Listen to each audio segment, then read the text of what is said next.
Well, Battlefield 6 is doing a Battle Royale, and we are going to be watching that debut video today. We're even going to jump in and try to play if we can. I'm sure the servers will be great and cooperate, and there'll be no problems whatsoever shadow dropping a Battle Royale randomly on a Tuesday. The trailer will go live in about 2 hours, so if you're watching this later, I should put timestamps below. If I forget to, you can remind me. You can always skip ahead about an hour and 53 minutes. That is when that video is going to go live. We will all watch that video together, and then we will attempt to play. My Battlefield 6 had a bunch of stuff that it needed to download tonight. I actually should probably go turn my... Give me like 2 seconds. Well, no, I'll do that later. There's a bunch of stuff that it needs to download. And I should have turned the PlayStation on this morning to make sure it all got downloaded. I'm assuming one of those things that Battlefield 6 has to download is related to this game. So I don't have like an opening, statement, monologue, whatever. I don't have a planned talk. I did upload a video though last night arguing that I actually think Battlefield 6 Battle Royale, BF6 BR, whatever you want to call it. They're calling it Redsec. I actually think it can win. I think it could do a lot of things to pull away from Call of Duty. It doesn't necessarily have to have more players than Call of Duty. It really only needs to pull over a percentage. And they're going to do that and then keep people, I argue in the video, with the identity of Battlefield. That's basically going to be how they do it. So if you haven't watched that video, we'll promote that throughout today's stream to give you guys an opportunity to maybe go watch that. And then if you would like, you can leave a comment. You may get featured in this broadcast. Let me make sure that the Q&A is open and ready to go. It is, okay? So Q&A is open and ready to go. If you guys want to submit questions, that is something reserved for members and subs only. Subs on Purple and members on YouTube. That is something that you guys can do. If you watch the video, you want to ask a question or leave a comment about what I argued. In the meantime, what's good with you rolling credits and Yote credit? Yeah, I rolled credits last night. Yeah, I had almost no complaints or criticisms. Yeah, I was not a fan of the final fight. I didn't like how they paced it. I thought the Tekezo fight or whatever the fight was up on the mountain, I liked that one a lot more once I switched my armor. I didn't like the cold, shrinking my health bar, but you have armor that can stop that. And once I switched armor, I beat that guy in 3 tries. It was a really fun fight. I kept getting really close to beating him, but when the cold shrinks your health bar, you're like a one-tap. If you make one mistake, he'll kill you because your health bar is so small. So I switched my armor, and I, third try, beat him. I was like, okay, this is a much better circumstance. I don't know why Purple is saying my bitrate's unstable. Yeah, I'm not going to talk anymore about Yote. I don't want to talk anymore about it. That's not what today is about. We got to talk about Battlefield 6. We got to talk about BRs, Battle Royales, Redsec. We can't talk about a completely unrelated game. You're going to murder me. You're going to murder me on YouTube before we even get started. We can't be talking other games 3 minutes into the broadcast. Yes, I did see a trailer for that game, Anthony. I think that one looks very, very good. I think it looks very, very good. It's a China Hero project game.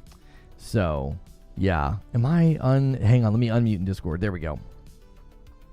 Yes, I did, Jack Garland. We'll have to discuss it at a later time, though. I can't discuss it today. We can't do that. We got to be when we're doing a stream about a particular game, we got to kind of stay on it. Oh yeah, that's right. The little meter, the bad section has to get off the meter rope. That's probably what it is. I tried to do the vertical thing on Purple and it wouldn't work. So I just kept clicking and it crashed OBS. So the plugin, I must not have it configured properly to do the vertical canvas. Hey, Lono, how are you today? We can't talk about anything other than BF6. That's right. Yeah, no, you start mentioning other games, and it really, really is going to confuse. They actively listen to what you talk about, so we got to kind of stay on point. BF6 Battle Royale is kind of what we need to talk about. I hope the BF6 BR just leans into its own form of combat and battle types. One of the things I brought up in my video last night is how are vehicles going to impact the Battle Royale? Like, that's going to be, I think, one of the major questions is in the main game of, like, Battlefield, there's obviously a meta of the vehicles. You know, they have, like, areas that they spawn. You can heal them. You know, they're going to impact the flow of a match in a particular way. And that's something that they can probably monitor, and that's probably something that they can, you know, nerf or buff if they feel like something's not functioning properly. In a Battle Royale, I think vehicles can be a little different. I mean, we've obviously seen some crazy things inside of a game like Fortnite, and then in a game like Warzone, you know, you have, like, Jeeps and stuff. And in PUBG, you always had, like, the Jeeps. I actually don't know what other... Are there other vehicles in Warzone, or is it primarily just, like, the Jeeps to get around? And, like, PUBG, it was, like, Jeeps and cars, I think. I've not played either of those games in such a long time. I have a hard time remembering. Like, Fortnite, there was always a new vehicle. They had surfboards and, you know, like, Rocket League-like cars. I think they even put Rocket League cars in the game. Yo, Sagamo is going to start things off today. What a day we had yesterday. We're off to a great start.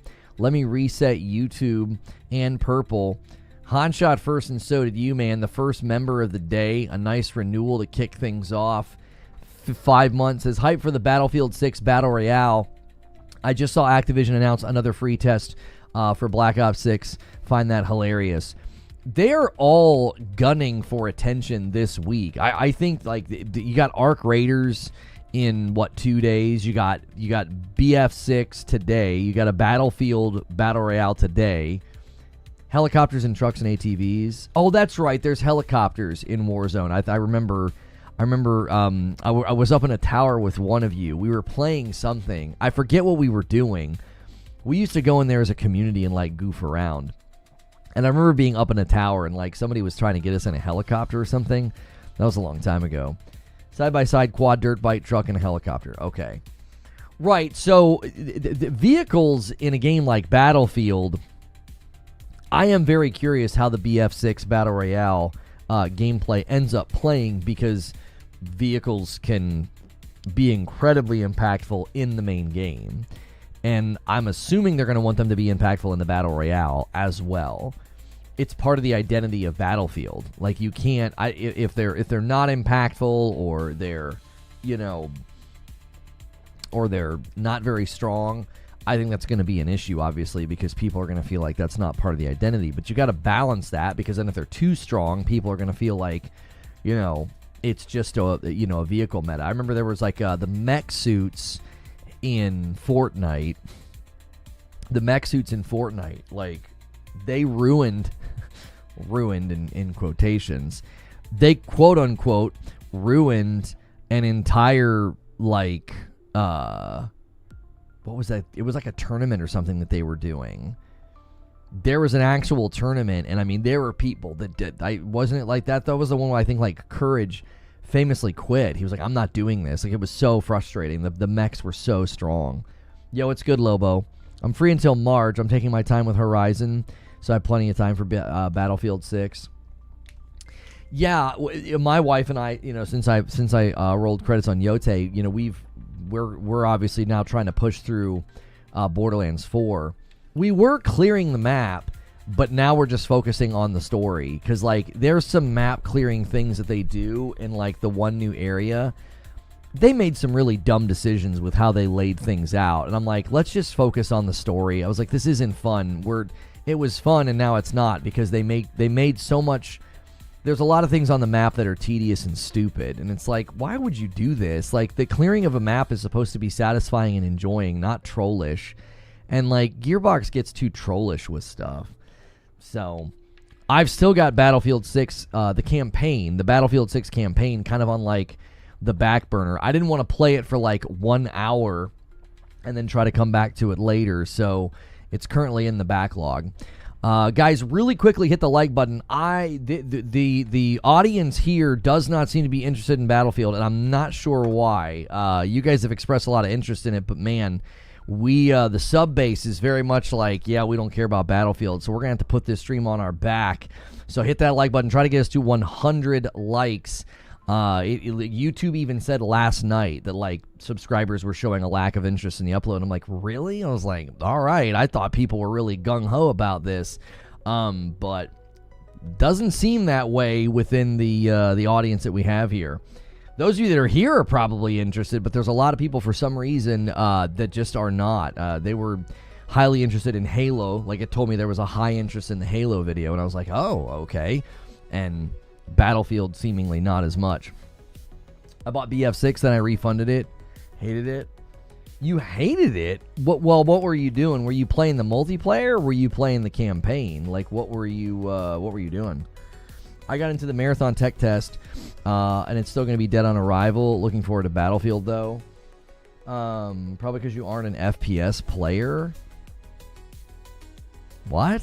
What do you mean? I built my career in Destiny. What are you talking about? I spent half a decade covering Destiny. That's a first-person shooter game. We don't, like, play Battle Royales here. Like, I'm not a gameplay streamer, so that doesn't really have an effect on topical interest. We just covered Halo. That's an FPS. I've enjoyed Battlefield 6 so far. I still like 4 better, though. I remember playing Battlefield 19, was it 1942? Was that the number? Up in, like, my bachelor pad. We would, like, go into servers and just play all night, like me and my brother and one of my roommates. Halo's still fresh news. BF6 has been talked a lot. I mean, this should be, to me, this should be red hot, dude. People are trying to, you know, say that this, you know, this is coming from Warzone. Battlefield 1942 was the first Battlefield. Yeah, we played it on PC, like, way back in the day. And I remember we would, like, create our own servers. And, yeah, it was fun. YouTuber Hog made a great BF6 vid where he tried to play the famous medic of Hawksaw Ridge and heal 75 players in a single match. Fell one short. He fell one short. Man, oh, man. Jazzer says, I don't really care for BF6 here anyway. No, I know a lot of you guys come no matter what, like, to the channel. But, like, that upload last night really shocked me. I was like, man. I was like, that's the second time we've tried to do a Battlefield upload that YouTube has been like, yeah, the audience doesn't care. And I'm like, okay, all right. Like, they're just topics that are going to do that when you do variety coverage. Like, we've covered everything from Wolverine to the PlayStation 6 to Arc Raiders to Halo and Battlefield. Some stuff's just not going to hit. Some stuff's just not going to land. You know, the Arc Raiders stuff that we did the one day did really well. Like, people really responded positively to it, you know. They had games when you were a bachelor. Yeah, they actually did. Yo, it's good, the OA. Took the day off yesterday, but now I'm back with unsolicited bad comments. Well, that's great. It's 6 a.m. in California. There's a reason it goes live when it does. You mean the trailer? Yeah, I mean, going live later in the day. I mean, I would think, though, if you're going to do some kind of a shadow drop of a game, you would want to do a regional rollout. So I'm not sure how they're going to do this. Just flipping the servers on, I'm like, good luck, you know? Yeah, I'll calmly rage quit, Jack. Yes, I will do that. I don't play BRs, but I'm interested in what Battlefield does with this. It could be exciting to see another competitor in the market. Yeah, I saw a trailer for that Cursed Sand game. Yeah, it looks good, Ghetto God. I never quite understand, though, when a debut trailer like that says coming soon. That's always weird to me. Like, either don't put any kind of indication at all, put 2026, or the release date, or nothing. Like, coming soon, I'm like, what does that mean? Like, what does coming soon mean? Are they targeting this year, or... I mean, coming soon on some trailers, you could be waiting a year. I've never understood. I've never been a particular fan of that phrase, because it doesn't seem to say anything. The game looks amazing. It does look pretty cool. It does. I was watching it thinking to myself, it reminded me a little bit of No Rest for the Wicked, but it was a lot faster and seemingly a lot more intense. You'd think without some gameplay teasers, it's not going to be very interesting. What are you talking about, Chris? What game are you talking about? Yeah, soon TM, right? It means coming soon. Yeah, it means coming soon. That's what it means. Yeah, and that's super relative. What is soon? What is soon? It could be next month. It could be end of next year. You never know. Black Ops 7 looks much better than 6, so I'm excited for 7. BF6 is a pretty good multiplayer. Story sucked in my opinion. Oh, wait, somebody said why they refunded it, and I didn't read what he said. Hang on. Where are we? Oh, shoot. Yeah, there it is, J-Dog. J-Dog said multiplayer. I felt I was skill-based into Oblivion, and it kept crashing. Easy refund. Jason with the 30-month resub. Good morning, Lono. NorCal Garbage Man here. Just got back from Hawaii and celebrated me and my wife's 24th anniversary. Hey, congrats, dude. Boom. Thanks for 30 months. I appreciate that. We're already at 157 on the week. Don't forget this week's goal. If you guys have not been tuning in on Friday nights, we do a segment called Gaming News Tonight. We have my wife react to gaming news. And this week we'll be in costume because it's Halloween. We'll be getting back from trick-or-treating with the kiddos. So make sure you guys are hitting the like button on this video. I appreciate it so much. We're going to be waiting for this trailer in an hour and a half. And I'm going to just start taking your questions a little bit more on the fly today. Because well, no, you guys can submit them. I'll take them in about 30 minutes. Yeah. So get your questions submitted. There's already 2 questions in the queue. And get those questions submitted. COD sucks, so stupid skins are for children. Yeah, I'm going to be really interested to see if Call of Duty responds at all to the idea that, like, they need to kind of move past those skins. Like, people seemingly don't, I don't know. The difficulty is going to be is people buy them. You know what I mean? How do you submit? Exclamation point Q or exclamation point question, and then just type your question. It'll be like this. Like this, and then your question has been received. See, and I'm gonna delete my question that I submitted because that's not an actual question. That's how you do it right there. You just put it in chat. Nightbot will grab it. I think that's the fundamental question Call of Duty has to ask is, like, if people are buying the skins, are they really going to stop making them? Like, you know, did they make a bunch of money on Teenage Mutant Ninja Turtles and Beavis and Butthead? Like, if they made a bunch of money on those skins, it'd be hard to be like, well, we better get rid of them because people are complaining. Babbling Bike with 39 months in a VIP. Battlefield 6 has been a blast. Wish them the best with their BR. 39 months. Thank you so much, dude. Welcome back in. I appreciate it. Make sure you guys are hitting that like button. We already have 100 likes. We'll turn this stream into something special, man. You guys tune in every day. You submit questions. There's so much to talk about in the gaming world, so we're gonna be trying to, anytime something like this happens, to give you guys a place to hang out, like a waiting room. We'll watch it. Oh, I should probably put up a timer for when the reveal hits. Okay, so the reveal is gonna be today on the 28th at 11 a.m. Set start, and it's not gonna be stream ends. It's gonna be BF6 BR trailer is what we're kind of waiting on here. There you go. No GTA waiting room. No. We did that enough. We did that enough. We did that second time, and I was like, yeah, we're not doing this again, because the rumors were just getting a little. The one time it seemed like they were messing with us. Like, I genuinely think that they were messing with us the one time, but this time we have an official announcement. Like, Battlefield has a literal, like, scheduled video. Like, it's on their channel. It's going live in an hour and a half. So, it did boost the channel.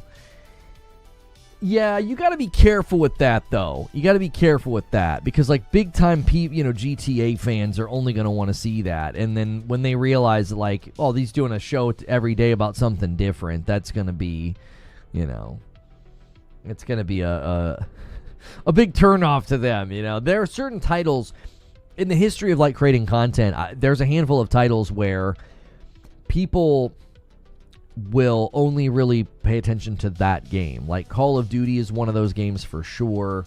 GTA is kind of in that lane. When I covered Destiny was totally in that lane. Like that's all people wanted to, talk about or hear about. Yeah. So Battlefield is in a similar category, which is why today we'll just stay in this stream if we manage to get in and play. Yeah, if we manage to get it in play, we will we'll just keep it in this stream. We'll use timestamps, so if anybody's watching this later and you're like, oh, I want to see how gameplay went, once I get in, I'll play for a bit, test some things out, and then we'll put a timestamp below. I am not a particularly good player in these games. Like, I am very much a casual, so that'll help you get an idea of whether or not you can poke your head in this game. Because when I played Battlefield 6, it didn't go very well. I was like, I just can't hang. Like, I am too old and too unenthused about PvP. I'm just like, yeah, y'all go have fun. You know what I mean? It's like, it's like, I feel that way now about like concerts. Like, I don't know about you guys. Like when I go to a concert, like I'm tired like halfway through. I'm like, I need a chair. Can I sit down somewhere? You know what I mean? Like that's how I feel now. I'm like, y'all go have fun. I'm gonna sit this one out. So, is it just me or do they feel worried? Activision has announced yet another free trial of Call of Duty Black Ops 6 multiplayer and zombies, which just so happens to launch as EA releases Battlefield Battle Royale. Now listen, I tried to tell you guys that it is not about, oh, Call of Duty is going to flop, fail, or lose all of its players. That's not what it's about. It is quite literally a battle for attention. That's what I've been saying for a very, very long time. For a very long time. Listen, if you look at the way that Fortnite and Warzone and Apex, like look at the way they treat their player bases. They're always doing something. There's always an event. There's always some new sale. There's always something. It's because they never want you to go anywhere else. They're dying for your attention, right? Like, they're not dying as games. But they do not want you to go and do anything else. They know how hard it is to maintain interest and maintain attention. They do. So, yes, Activision is very much responding to Battlefield 6. Well, in this case, the BF6 Battle Royale. They are 100% responding. They're not just going to sit this one out and like let Battlefield gobble up all the attention and gobble up all the players. Like if you start playing BF6 Redsec and you're like, this is actually pretty cool, when the next thing comes out that COD's doing, or the next big event, or the next big game, or Black Ops or whatever, you're more likely to be like, yeah, I'm good. Battlefield's really fun. I'm gonna stay over here. Now that doesn't mean you're completely done with Call of Duty and you're never playing Call of Duty ever again. That doesn't mean that. But even if just for a month or two you're spending more of your time in Battlefield, if a couple million people are doing that, switching their allegiance for, weeks and months, even if they go back to Warzone, internally, Activision would say that's a problem. You can't have people going elsewhere, spending money and time elsewhere. They need you in their game. They need you spending money in their game. They need you in their events. They need you grinding those battle passes. Those are all things that they are very much tracking internally. It's why there's always something going on in the game. It sometimes it feels like the games have like ADHD or something. It's like every time you open it, you're like, oh, there's something new going on. And I think that's why. They want you to feel like, oh, I've got to be in here every day. I've got to check in. I've got to do these things every day or every week or whatever. And so it's always a battle for attention. Like that's what I argued in my video. I'll put a link in chat. If you guys haven't checked out my video yet, I could go check out your comments. I basically argue that the Battlefield 6, you guys might have heard a little bit of audio there. Let me mute my my Chrome so you don't get like double audio. I argue Battlefield 6 can win. Now, I'm specific in how that would take place, right? So if you see that link in chat, you can go give that video a watch. It's a very quick video. It's 6 minutes. Give it a like. Leave it a comment. I'll read through some of your comments in a moment on it, because I think it could land very, very strongly right now in the market if they hit the ground running, and I'm telling you, if they hit the ground running and they can get some momentum, they stand to be in a good spot, because I think a lot of people are going to feel that new car smell. Like Babbling Bike left a comment. He renewed his sub this morning on YouTube, and he left a comment last night. He said, I doubt I'll play much Battlefield BR, but I wish them the best. Been loving Battlefield 6. Thanks for the video, Lono. Listen, I think there's going to be a lot of people like that as well, and this is something else Call of Duty has to consider. There are going to be people that are like, no, I'm good in Battlefield. I don't need the Battlefield Battle Royale. Right? If they're looking at, BF6, and then they're looking at BF6 Battle Royale, they might be like, no, I'm going to stay in the main game. That's still somebody giving their attention to another franchise. That's still somebody giving their attention to, a different game. And I think that's something that games like Call of Duty are going to be concerned about. They're going to say, hey, we need those people logging hours every single day, every single week in our game. We can't have people, wandering off. We can't have people being nomadic. We can't have people switching their allegiance. I think that's always going to be a concern for them. Because what I talk about in the video is, it's like, listen, you've got to capture a percentage of the Call of Duty audience, and you've got a ton of people. But they also have to capture a portion of the Battlefield audience. There are going to be plenty of Battlefield fans that are like, yeah, I'm good. These modes y'all made over here are really fun. These, the grind or whatever it is they're working on, they're like, I'm going to stay over here. I don't know if they're going to link the two, where one can unlock things in the other, or one can impact the other. I don't know if they're gonna do that. Yo, it's good, Feed. I see you in the chat. How are you, sir? I think if they don't wow anyone, this isn't the Sicky era anymore. People will just skip it. Wait, which game? What are you talking about? Are you talking about BF6 Battle Royale, or are you talking about Warzone, or I'm sorry, Black Ops? I mean, there's going to be a lot of comparisons that take place in the coming days, and I actually think the mistake would be for Battlefield to lean into, if Battlefield leans into like, oh, it's us versus Call of Duty, right? I think that would be a mistake to lean into that. I think you'd be far better off owning your identity, owning the fact that you're different, like, not by way of comparison, just really drive home the Battlefield identity within Battle Royale. Because if you've played PUBG, if you played Apex and Fortnite and Warzone, you're obviously going to go into this game with some amount of presuppositions about like what should the game be about and how it should flow. But what really I think is going to stay with you, what's going to stick with you, is if it feels like its own unique game. If it feels like just another Battle Royale and you're like, yeah, I've kind of played this before. This is just with different, a different map, maybe some different vehicles or some different weapons.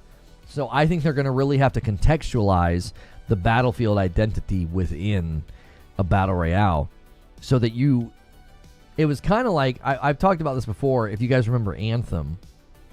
One of the reasons I've always theorized that one of the reasons people were so mad that game didn't work out is because they liked it. They liked it. They thought it was fun. They enjoyed, the flow and the feel. And they were bummed when it didn't work out because you couldn't really go play something else that felt like that.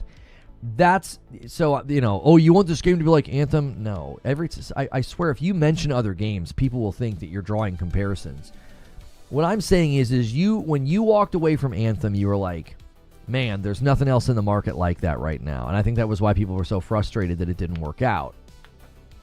You want people to say the same thing when they walk away from the Battlefield REDSEC. Like when they walk away from Battlefield 6 Battle Royale, you want them to say, yeah, you really can't get that experience in the other games. You can't. Yeah, you really, the other games aren't really like this. That's what you want people to say. You don't want people being like, oh yeah, I mean, it's basically like Warzone. There's a couple of different vehicles though. Like, that's not going to be enough.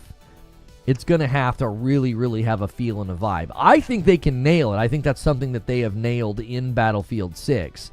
If you go and play that game, I mean, even though I didn't have a good time, it reminded me of when I played Battlefield 4 back in the day with my bros. I was like, yo, this takes me back.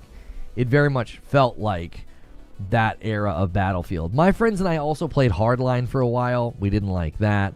I didn't touch Battlefield 2042. I played the beta, and I was like, wow, okay. And then it launched, and it was a bit of a disaster. When can I play the Battlefield 6 Battle Royale? REDSEC release times and dates. So, yeah, I mean, that's when the trailer goes live. So Games Radar is claiming that you'll be able to play when the trailer goes live. Well, all right, we will see. Guys, as you're piling in over here on YouTube, hit the like button, and that'll definitely help us out. Make sure you're checking your Prime renewals. If you're hanging out on Purple, make sure you're checking your renewals on YouTube as well. COD's problem isn't even the skin, says Omar. It's the obvious lazy execution.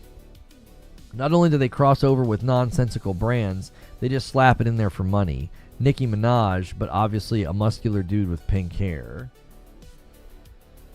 Yeah, I mean, anytime a live service game is going to do some type of a brand thing, I think this is something I think they have to consider. They have to consider, does it take away from your identity? This is a word you're going to hear me use a lot. There's not really another word. It's difficult to encapsulate the idea with other words. So I'm going to have to say identity a lot, but I really do think this is where so many people are, especially so many studios and publishers. I think they're missing the secret sauce is not some elusive thing that you get lucky with. It's not. Like, I don't think Helldivers 2 got lucky. I don't think Arc Raiders is getting lucky. That's not luck. It's not happenstance. It's not like, well, the stars aligned. Yes, there are intangible things. There are all sorts of crazy things going on within the gaming world and culture where you can't necessarily predict what the gaming community at large is going to love and hate at different times. But I don't think that's the main driver. Like, yeah, they just got lucky. You know, they struck while the iron was hot. Like, I think one of the reasons that Hollow Knight got so popular, and one of the reasons everybody was so anticipating Silksong, was it has a very clear identity. It's like, you know it when you see it. The art style, the feel, the vibe. I think Helldivers is successful for similar reasons. Helldivers 2 has a recognizable and memorable identity. And I think Arc Raiders is pulling off a similar achievement that has a look, it has a feel, it has a vibe. Like, I would say this is something that studios really need to consider is what sort of an impact is the environment, sound, art direction, like what's that lasting impact that will be left on the player from those things. I think too often with like a live service game or like a battle royale, they're more focused on manipulating player behavior or chasing a trend. That's what they're primarily focused on. It's like, you really should be focusing on being memorable. You've got to be memorable. I think it's one of the reasons why, like, I was able to go 63 hours in Yote, and at about half of that, at about 30 hours in AC Shadows, I was bored.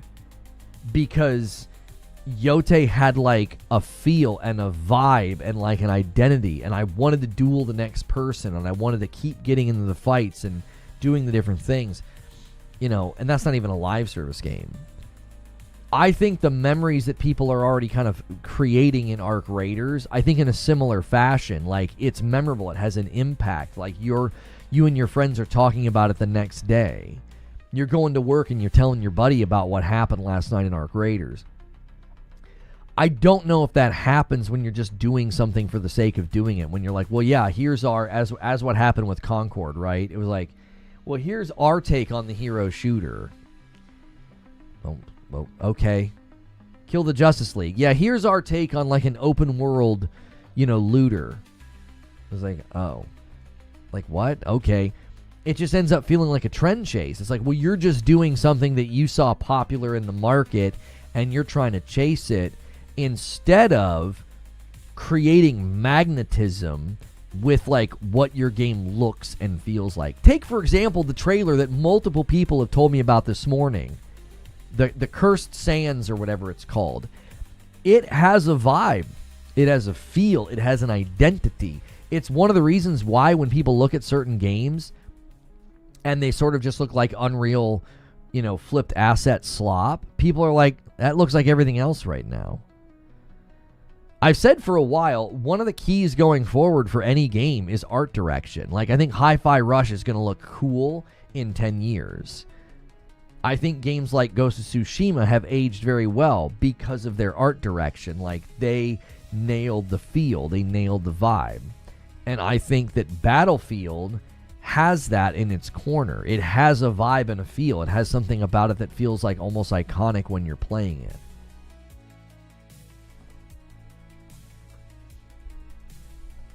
I think we need to talk more on how ESG scores are ruining game identity.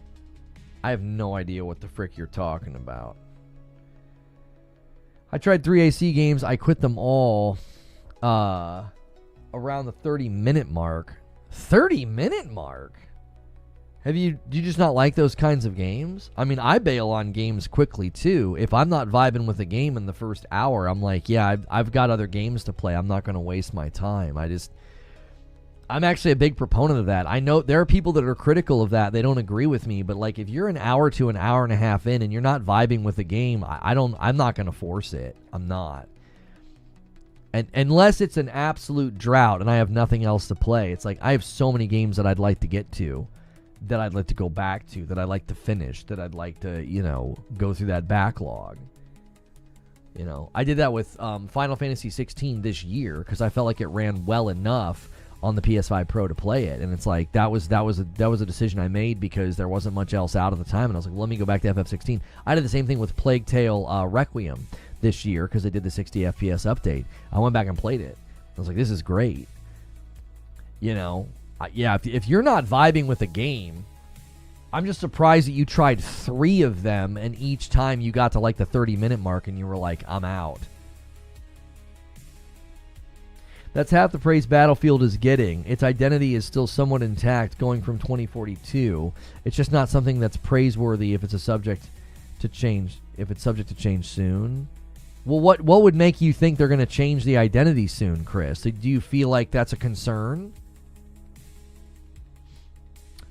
Do you feel like, you know, Battlefield REDSec or, you know, BF6 Battle Royale, whatever it is people decide to call this thing. You notice they're not calling it Battlefield 6 REDSec or Battlefield 6 Battle Royale. They're calling it Battlefield REDSec, like it's its own thing, like they're not attaching a number to it.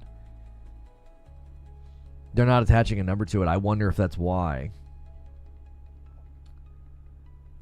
There's 0 out of 10 scores that big corporations have to abide by. The higher the score, the better it looks to investors.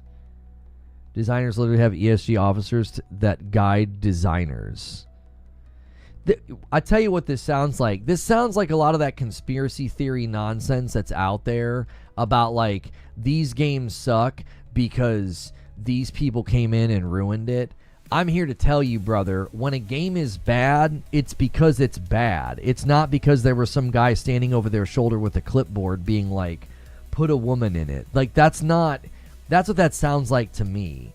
I think that's such an oversimplification of what leads to a bad game. Like, if you have a bad game with bad writing, or the combat system sucks, it's not because somebody was standing there actively ruining the game. Environmental social governance. Yeah, I'm here to tell you that's a gigantic overstated case from people that have continued. Listen, a lot of the people that have driven that narrative are the same people that will put up videos just flat out lying about stuff, like claiming they've got inside sources, claiming that some game flopped that didn't. ESG scores are verifiable, they exist. No. You're not understanding what I'm saying. I said it's an overstatement. If you play a game and it's bad, that's not the reason it was bad. Can you give me examples of games that you feel like were ruined by this? Like, give me some examples. Veilguard would like to say hello. Yeah, Veilguard wasn't a bad game because of that. Veilguard was a bad game because they had bad writing. The combat got extremely repetitive and very punishing. There was very spammy and annoying areas. Like, the reason that Veilguard was bad is not because Tash was the cringiest character I think I've ever had the displeasure of interacting with. Like, that was one of the worst written characters probably in the history of any game I've ever played. And if you're like, well, yeah, but that ESG ruined that game. No, it didn't. That game's bad. That game is bad because it's bad. There's a litany of reasons why Veilguard is not enjoyable. And it's not because some dude was standing there with a clipboard being like, put top surgery scars in the game. Like, that's not what ruined Veilguard. It certainly was an indication that they had bad priorities at the company. Like, why the frick are you putting that in your game to begin with? Like, I'm not some anti-woke warrior out here, but I called that stupid the minute I saw it. I was like, that doesn't even make any sense. And Tash was written horribly. Putting a non-binary, what the heck are we even doing? Like, but that's not why that game was bad. That's not why that game was bad. Like, if you right now just boom, nuked Tash out of the game and removed the top surgery scars, it wouldn't make the combat better. It wouldn't. It wouldn't make the boss fights better. It wouldn't. There were elements that were pretty good. I thought there were story elements that weren't bad, but it wouldn't suddenly be a better game. It wouldn't. We've had this conversation about Concord. Like, if you right now pushed a button and completely, like, changed the timeline and every character in Concord was smoking hot, it wouldn't have made that a good game. It wouldn't. It would have certainly had memes and people gooning for a little bit, but after a week, everybody would have been like, this is not a good game. It's not. It's a 5v5 hero shooter. It doesn't have ultimates. It doesn't seem to understand the fundamentals of a hero shooter. It's so Destiny adjacent, it's embarrassing. Map design, character animations, grenade throws, ripped right from Destiny. Like, that game wouldn't have suddenly soared and been successful if, like, there was, instead of a guy with a clipboard, making sure you've got frumpy characters and pronouns, if it would have been some, like, frat guy that was like, make him hot, bro, that wouldn't have made Concord a better game. It wouldn't have. That's just an oversimplification. You could go into Stellar Blade right now, swap out Eve for a dude dressed like Neo, and it would still be an excellent game. It would still have excellent combat. It's like my favorite game from last year. Stellar Blade wasn't good because she was jiggling all over the place. That was obviously an added, sprinkling of, stuff to admire. But that's not what made that game enjoyable. What made Stellar Blade enjoyable was a very pristine and enjoyable combat system. A cool story, an excellent soundtrack, a dope art, a really, really nice art direction. Like the macabre sort of grotesque characters, they were cool. There were some really excellent fights in that. There were.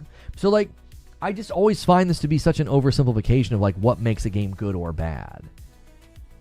Look into some of Battlefield 6's new skins coming. They severely lack identity. I can almost guarantee they were influenced by ESG officers. No, I don't agree with you at all. I don't agree with you at all. The reason that the skins in Battlefield are so getting criticized for being somewhat neutral or bland. They don't want to do the Beavis and Butthead thing. They don't want to do the Nicki Minaj thing. They're kind of running in the opposite direction. Here's an example of how it affects identity. ESG officers have data that says a certain color of skins sell better than others. Designers then shoehorn that color in. Okay, okay, let's say that that's real. I'm just going to take your claim at face value. I can't falsify it. I can't research it on the fly. Let's just take your statement at face value. Okay, great. We have a premise. Do you honestly think that the fun factor, the repetitious gameplay loop, and the vibe within a Battlefield 6 Battle Royale is going to be ruined by certain color skins? And when you say color of skins, do you mean like neon green and orange? Or are you talking about skin color, like people's skin color? Like, what are you actually talking about? Because, like, I get what you're saying. Like, yeah, psychologically, that, you know, most fast food restaurants have red in their name or logo for a reason. You know, color psychology about what red does to people. So, like, obviously, if they're doing, you know, research into this skin color, you know, like, let's say orange does really well and like a bland drab khaki doesn't, well, obviously that would make sense, right? You wouldn't be out here trying to sell khaki colored skins. You would be trying to sell the orange skins. How does that ruin the game, I guess, is my question. I'm granting your premise. I would like you to logically then connect it to, like, well, this is why it ruins the game. Because I don't see how that's a problem. If they're like, yeah, we've done research and, like, these colors sell better than, you know, brown, khaki, and gray. Good news regarding Season 1 update. The Monster Energy skin got buffed to a more realistic look. Oh, so, wait. I'm confused. Are people upset that it's too neon green? I'm confused. So wait, so people didn't like this, and they switched it to this? Not skin color. Also, no, it definitely won't ruin the game. It just hurts identity. Now imagine that compounding over an entire year with multiple bad design choice decisions. Okay, I think I better understand your position. I think I do. And this does not sound like ESG to me. This doesn't sound like ESG. This sounds like just basic research into what will potentially sell. And that's not ESG. That sounds to me like monetization motivation. Like, that's like monetization motivation. It's like, well, we know this is going to sell better over here. We know that this is going to likely generate more money. How does ESG even relate to that? That doesn't sound like ESG. That doesn't sound like somebody standing there with a clipboard making sure, like, everything's, you know, looking whatever. That sounds like somebody literally said, hey, we've gotten better results when we sell skins that are like green and skins that have like red highlights and orange.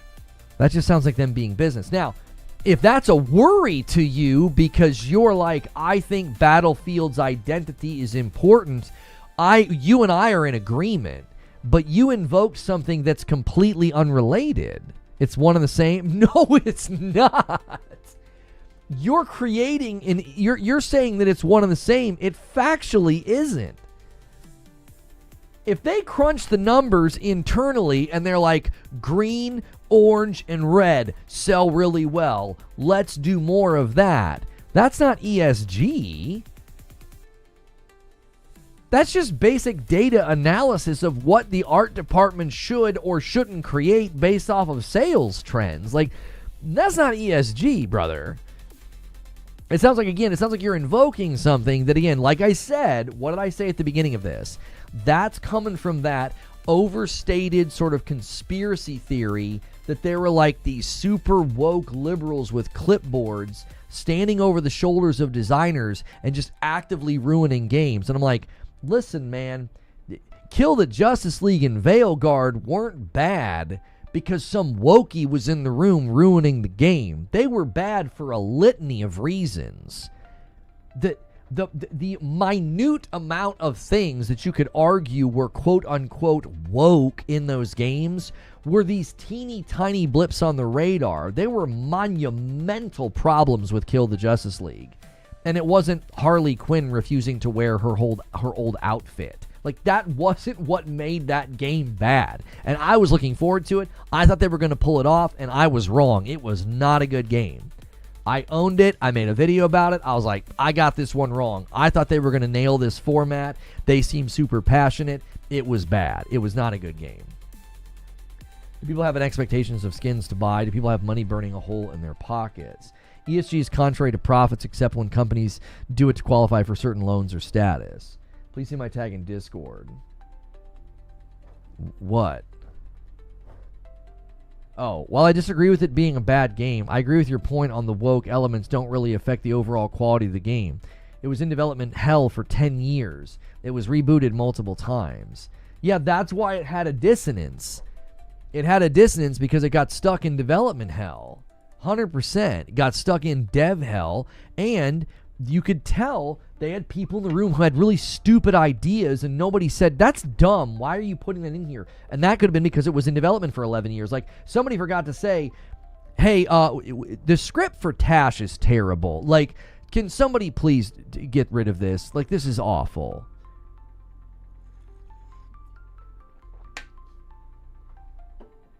Again, it's a compounding effect. Look at how they raise ESG scores.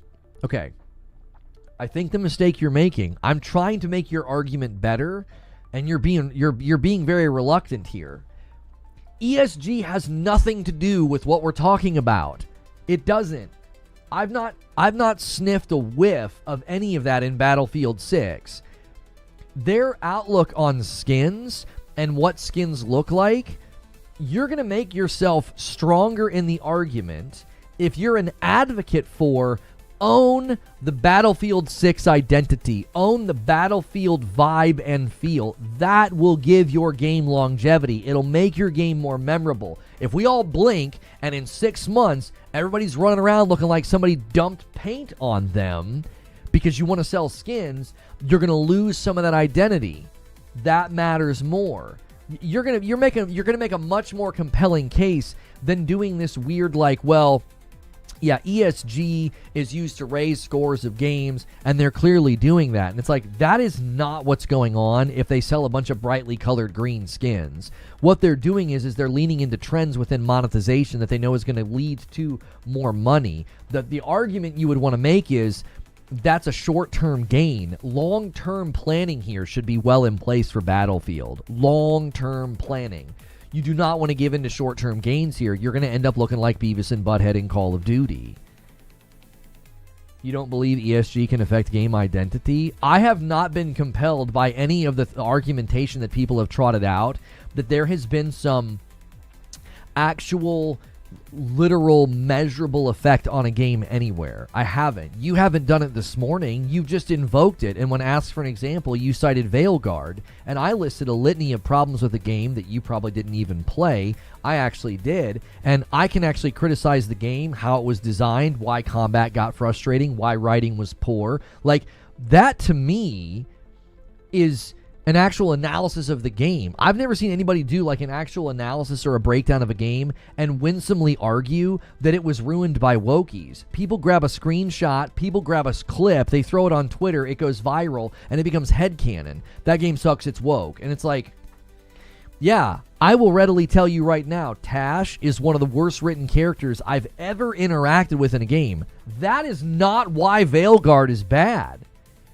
You can completely ignore that character. You can pay that character no mind, no attention. There are other massive problems with Veilguard that made it very, very unenjoyable. And I was enjoying it. I got about 20 hours in. I was like, yeah, I'm actually surprised I'm enjoying this. And then everything started to fall apart for me because I was like, man, this combat's getting really old and frustrating. Man, they don't really know how to create winsome, enjoyable, and, not insane boss fights that take forever. Like, I've made similar criticisms of Final Fantasy 16. I think Final Fantasy 16 boss fights could be cut in half. They're just too long. They're awesome. They're giant spectacles. They're cinematic. They're very cool, but they just take too long. Veilguard, same thing. Like, the boss fights were stupid. It was like, I don't need to be in here this long. It's not that enjoyable. I'm just running a cycle through my abilities for like 20 minutes instead of, 10. Veilguard had great bones. It could have been something great. And I think people being critical of the art style was fair. I thought the art style and some of the choices they made there were a little awkward. It did have a bit of a weird Shrek-like, Fortnite-like influence. It was a very strange choice that they made. It didn't seem to fit the dark, foreboding vibes. It had like a very... when you go to Disney World and like ride through the rides and everything's kind of happy and shiny? It just had that feel. It was like, this is supposed to be like dark and foreboding, and it has almost like a Disney movie vibe to it. You know what I'm saying? There was an art direction misfire there. It didn't land like a dark, mysterious RPG cool story. It was like a Disney movie. The art direction was odd. Again, I've never seen anybody trot out a compelling argument that here is a game that was ruined because woke or because ESG. I haven't. I've seen people who are incredibly untrustworthy, incredibly dishonest, and misrepresent things like crazy trot out that argument. One such person and group lied about the end of Yote. Just flat out lied, completely misrepresented it, made something up, which if you actually play the game, it's kind of gross to insinuate what they insinuated, right? Somebody that was an adult when Atsu was a child, they insinuated that they ended up in a romantic relationship together. That's a lie. That doesn't happen in the game, and it's kind of gross. Like when they first interact, like one is an adult and Atsu's a child, and they insinuated that they ended up in a relationship together. Why? They're not concerned about facts. They're not concerned about what's true. That's who trots out these conspiracy theories and this, that, and the third is ruining games thing. And it's why whenever I ask somebody for an example, they'll cite something like Veilguard. And I'm like, well, did you even play the game? Do you understand why that game did poorly? Why it was received poorly? Like why guys like me bailed after I was enjoying it? Why people like me bailed? Do you even know? It's not the Tash conversation that was cringy and circulated on Twitter and went viral. That ain't the reason. It ain't the top surgery scars in the character creator. That's not the reason. So if you're concerned about Battlefield, Battlefield 6 or, BF6 Battle Royale or Redsec or whatever the heck we're calling it, if you're worried about that game losing its identity, I wouldn't waste a single breath invoking ESG. That I see no evidence of that. I'm like, where would you feel like that's showing up in this game? Let's just look at the fact. We know ESG exists. Okay, we've established that it exists. We know the officers exist to guide business decisions. How would that not affect art direction and identity? It's not always the cause, but it could. Okay, so now you're arguing that it could. A second ago, you were arguing that it had. So now we're changing the discussion, okay? You would need to show me, again, compelling evidence that these officers are coming in and causing so much influence and disruption that it's harming a game's direction. Like, you'd have to, you'd have to make a compelling case. I have not been compelled. I haven't seen a single... The source of most of these theories, the source of most of this information, it's a bunch of people who lie. They're not honest. They regularly lie and misrepresent things.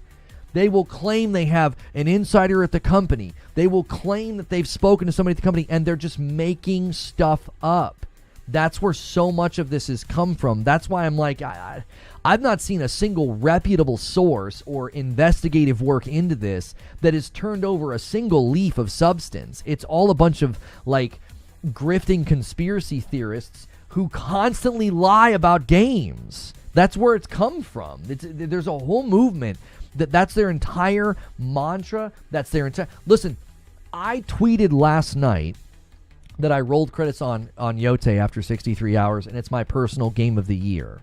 If you want a clear picture into where gaming dialogue has landed in that circle especially, just go read the comments.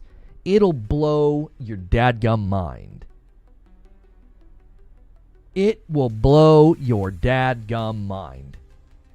The anger, the insults, the vitriol. Because I said, hey, I played this for 63 hours. It's my personal game of the year. Just go read the replies. That's all I said. I just posted a screenshot of my hours and the 100%. Just go read the replies. That's what this kind of stuff fosters. It fosters this deep-seated paranoia and anger and animosity for games that don't have a hint of that in them. There's not a hint of that in Yote. You better believe I'm a huge fan of Tsushima. If they'd have put any of that crap in Yote, I'd have been pissed. If they'd have put any of that modern day, if Atsu would have been like, I'm non-binary, I'd have been like, oh, shut the frick up. I'd have been so mad. I'd have been the first person to ridicule that. There isn't a hint of that in Yote. There's such a lack of it. Let me tell you something. There is such an absence of that in Yote that they had to lie about the game. They had to fabricate something because there's nothing, not a whiff, not a cutscene, not a piece of dialogue that they could run to Twitter with to grift off of and say, yeah, look how woke the game is. They couldn't do that. Now, you could do that with Tash and Veilguard because Tash has to be some of the worst writing I've ever seen in a game. I mean, it's some of the worst. They couldn't do that with Yote. They couldn't. They had to take a screenshot of Atsu playing an instrument with another woman who's like twice her age, and they claim that that's how the game ends and that they're in a relationship together. And it's completely false and completely made up and untrue. It's not. That's not in the game at all. They had to fabricate something because there was nothing in the game that they could run with. Nothing. There's not even a hint of like, oh, she's a girl boss and she can do everything right and she's just so tough. She gets her butt kicked multiple times in the game, gets embarrassed multiple times in the game, makes big mistakes, gets scolded, lectured, corrected, and learns and grows. Like, that's not a game that fits into their narrative, so they had to lie about it. They're also trying to lie and claim that it didn't sell well.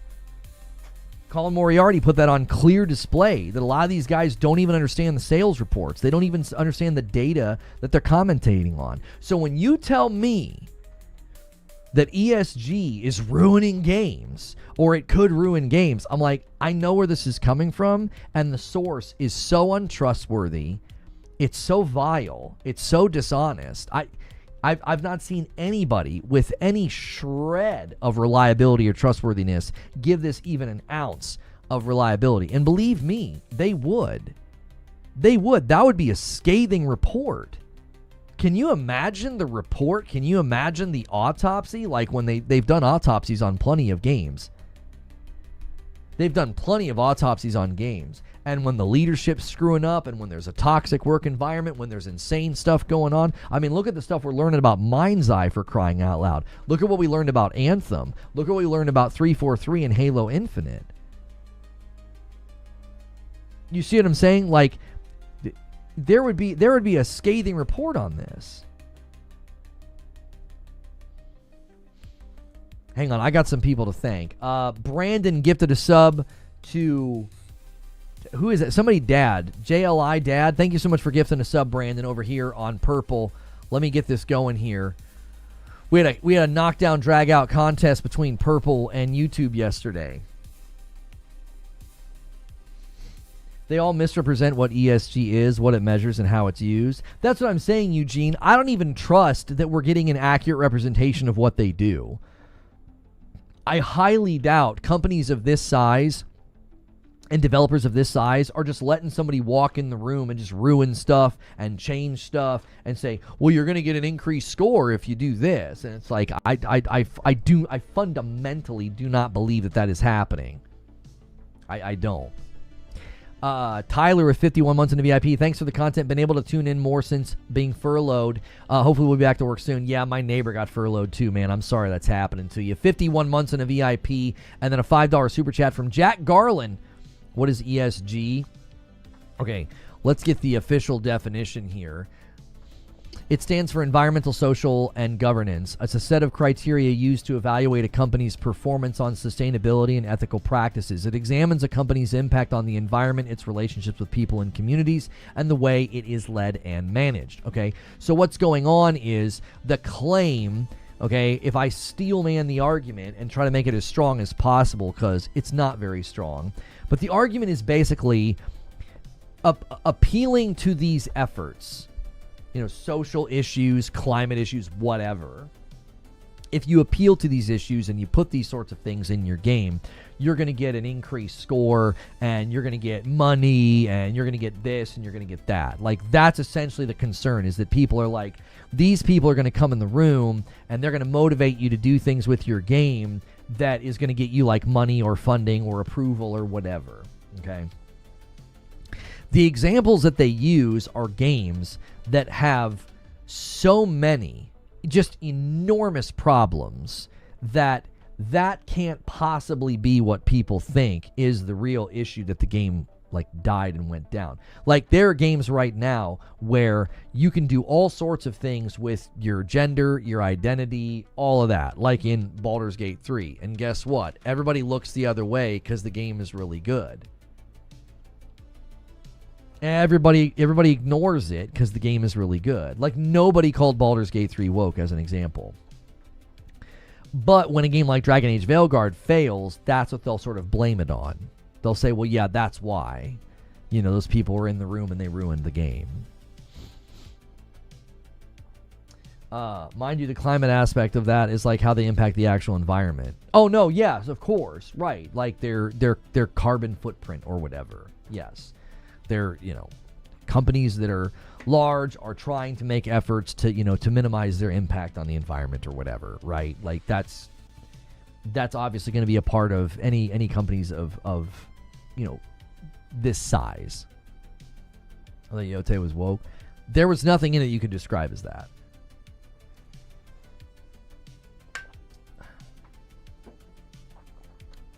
This kind of stuff rarely deals with the actual products and things companies sell or do. Right. They've created the notion that there's someone in the room actively affecting the game and saying, oh, don't do that. Don't put a guy in it. Don't put a hot girl in it. Do this instead. Right? That's the notion. The argument is essentially that these people are in the room ruining the game. That's the argument. The source of all of this is, again, from people with a pattern. I mean, a measurable, traceable pattern of lying. They are dishonest. They make things up. They're not to be trusted. They're not to be trusted. And this is where most of this is coming from. You're not going to see Jason Schreier write an investigative piece into like, yeah, this game was ruined because they did all this stuff and they listened to this guy and yeah, it ruined the game. You're never going to find that. You're never going to find an investigative piece of work into this that's reputable, that is like, oh yeah, this is what happened. Look up if these officers exist in guide game direction. You're claiming they exist in guide game direction. Can you cite a single instance where this has been properly documented and proven? Like, prove it. I'm not saying that they don't exist. You're saying they guide game direction. Impetus is on you. That's on you. So burden of proof would be on you to prove that that is happening.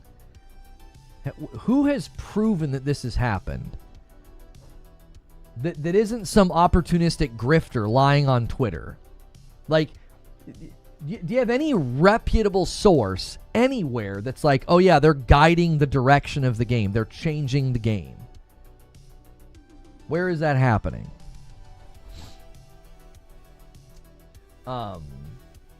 Yeah, I had the same thing. I guarantee you these folks are solely focusing on DEI because they're suggesting that game quality is affected by, they have an issue with, I don't know, fair wages, carbon footprint, anti-bribery, safe working conditions. One of those beacons thought that Matt Piscatella was serious when he said, don't let facts ruin your reality. Yeah, that was the same thing I looked up and saw, Omar. Why would they openly state that? That clearly would open them up to scrutiny. It's common business practice now. What are you talking about? It's always they. Yeah, they. This mythical they. Listen, if you're going to come to me and try to compel me to believe something, like let's just say you come to me and you tell me you shouldn't eat at that restaurant anymore because they are putting, rat crap in the burger meat. And I'd be like, oh gosh, that's really concerning, right? I'm obviously going to be immediately worried and scared, like, oh, I don't want to eat there. I don't want to consume something like that, right? But if I couldn't find any other source for that information, and I was like, well, hang on a minute, can you prove that to me? And you're like, well, I mean, come on, dude. Like, obviously, you see what I'm saying? Like, you can't just tell me, oh, yeah, well, obviously something like this could happen, or obviously restaurants like this, you know, stuff slips under the radar. You need to compel me and give me evidence. Like, if you want me to be compelled of something that crazy, like, oh, wow, then you got to bring some evidence. Like, just, you know, here's an example of a company that did it. Here's an example of a game that did it. Here's an example of an instance of it. Not like presentations and conferences where, like, somebody comes out and is like, oh yeah, we're trying to compel people to do things that are more progressive. And it's like, yeah, okay, they can do that. That doesn't mean they're going to get their way. That doesn't mean they have power over the game. There are people right now that think that, like, that's going to be a problem in Wolverine. They're like, yeah, sweet baby ink. And it's like, if you actually think they're going to have that level of influence over the game, I think you'd have to compel me with evidence, not just, you know, freeze frames of mystique that you don't think are sexy enough. This billionaire is who made them. You think he's out for the games in the company's best interest? You're not proving your case, though. Prove your case. Show me a game where there is concrete evidence that this transpired, that somebody was there guiding the game's direction. Do you want to know why I'm pushing back on this? Because it's not some organization, it's not some guy with a clipboard. It's the developers. A lot of these developers are more liberal. They're more progressive. And so, yeah, they're putting stuff in the game that they think should be there. I don't agree with it. I thought the pronouns in Concord was one of the dumbest things I'd ever seen. Why would an alien have pronouns? You're assuming that an alien from another planet perfectly aligns with our view of gender right now? Our present day view of it in 2025 and how we're talking about pronouns and gender? You think an alien from another planet? Like, have you ever watched Star Trek and how they handled this? They would encounter species that had no concept of why humans behaved the way that they did and had these terms and classifications. I thought that was incredibly stupid. That wasn't some guy with a clipboard being like, hey, ESG guy here, you need to do that. No, that they did it. They're a bunch of liberals. They're a bunch of progressive liberals that thought that belongs in our game. It's not that's what I'm saying. It's more simple than you think. It's not some conspiracy theory where somebody's in the room ruining the game. The developers did it themselves. It's what they believe. All you got to do is follow somebody like John Wisniewski on Twitter and Blue Sky, and you can see all the stuff that he's saying. It was them. They thought it. They believed it. That game would have sucked regardless. If somebody on the cutting room floor would have been like, let's not do the pronouns, on the characters, and let's make the characters more sexy, that wouldn't have saved Concord. So there's two active falsehoods operating there. There's two active falsehoods. Number one, some outside group didn't ruin Concord. There wasn't some guy in the room guiding the development of Concord that ruined it. Okay? And Concord would not have been saved if you would have, got rid of the pronouns and made the characters hot. Do you see? They did it themselves. They had toxic leadership. They had toxic positivity. They have guys at the company that are out there pretty brazenly all about those things. They have beliefs about those things, and they are all about it. I don't align with them. I don't agree with them. I've been called woke. I'm a wokey because I don't buy into this nonsense. I don't buy into the conspiracy theories. I don't buy into the bad coverage. I don't buy into the people that have been misleading about all of this. I've been called a wokey. If they only knew what my beliefs actually were, what my 2 degrees are in, and where I studied, and the church that I attend. Like, if they knew any of that, calling me a wokey would be laughable. You might as well call me a hummingbird. Like, it's like not even remotely accurate. But because I don't buy into it, because I don't buy into this stuff, that's exactly what people will do. They'll just label you. Well, you're this. Why? Because I don't believe things that aren't true? Jiminy Christmas. Like, what? That's all it takes? Like, these are just statements and things that are not true. They're unfounded. There's no facts. There's no evidence. There's no concrete or compelling argumentation about any of this. It's just very simplified, forms of rage bait that have become headcanon. That's what essentially has happened. So we come to a game like Battlefield 6, and that's a topic. Oh, the ESG is going to ruin the identity. What the frick are you talking about? What? You don't believe conspiracies? Well, checkmate, wokey.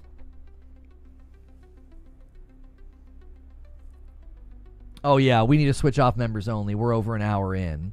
I didn't intend to talk about this today, but, listen, I'm here to tell you, you gotta think about these things more deeply. You got to get your information from sources that don't have a proven track record of being dishonest. So much dishonesty, so much lying going on. Like, good Lord, it's bad. What's the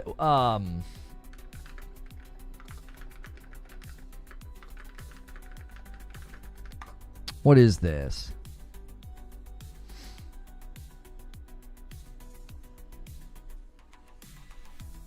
Okay, I think this applies here. There's a legal principle, and I hope I don't give the lawyers heartburn, but there's a legal principle of false in one thing, false in everything. Okay, it's a Latin phrase, falsus in uno, falsus in omnibus. I don't know how to speak Latin. I don't think anybody really knows how to speak Latin, but that's how you translate it. False in one thing, false in everything. Okay, it suggests that a witness who has lied about one part of their testimony may not be credible when testifying about other matters. It calls the witness into question. False in one, false in everything. I think people should start applying that with this stuff. These people are not false in one thing. They're false in many things. They consistently say things that are not true. They have been proven to be false. They've been proven to be made up in lies. And come on. And you're just gonna keep acting like, well, they said this, and that's pretty like they did this video, and come on, dude. You got to go to other sources for your information. What is this from the state of Kentucky? Oh, they're going to start using an app soon. I was like, it's not tax season. Why are you emailing me? We have spent enough time on this. The trailer goes live in 30 minutes. Make sure you're hitting the like button if you haven't already hit the like button. Make sure you guys are hitting the like button. Are you going to play the BR today? If we can get in, Jack, who knows? It's probably going to be absolute mayhem. The servers are probably going to be a bit of a disaster.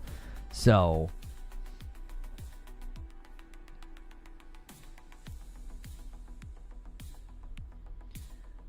you won't believe it unless there's an article or a deep dive saying that it happened, that the publisher or somebody put in the devs put it in the game.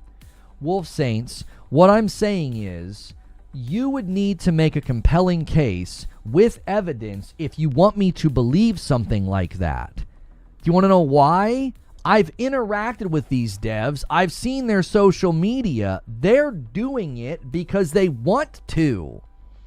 It's so much simpler than people make it. There is not a guy in the room with a clipboard telling them what to do, guiding the game. The developers are doing it willingly. That's the point I'm trying to make. I know this is hard to believe, but a lot of the development world isn't a bunch of super conservative white guys. Like, they have different worldviews, different philosophies, different beliefs. And those things end up in the games. They do. I'm telling you, it's so much more simplistic than, yeah, there's somebody coming in and ruining the games and they're telling them they got to do this and they got to do that. No. No. Concord's a perfect example.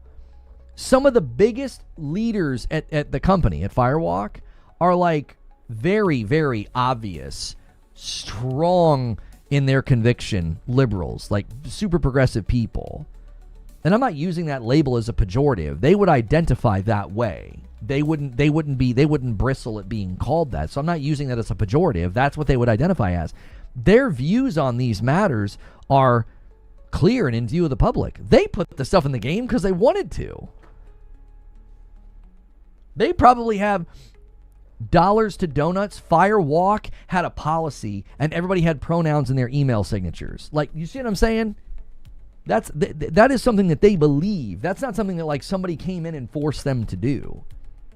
Wired wrote, what are you saying? With how large the gaming industry is, and all the devs that have been laid off, there's not one single dev that is ticked off enough to reveal all these conspiracies. Oh yeah, let me change the lights.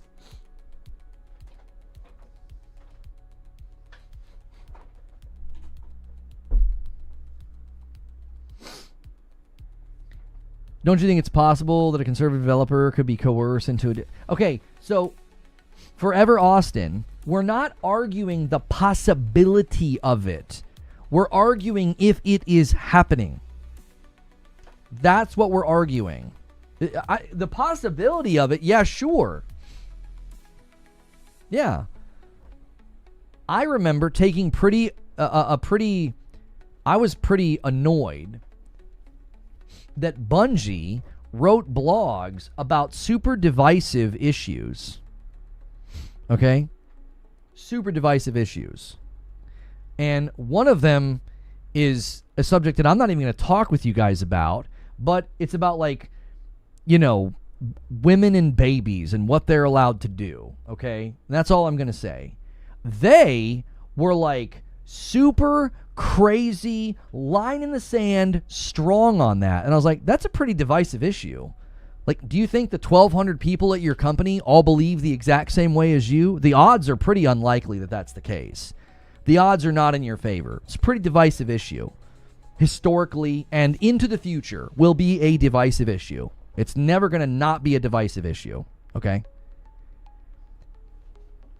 And they come out, they write this blog, and they were outspoken about it, and they acted like that's what their company believed. And I'm like, you, at the time, not now, at the time they had over 1,000 employees.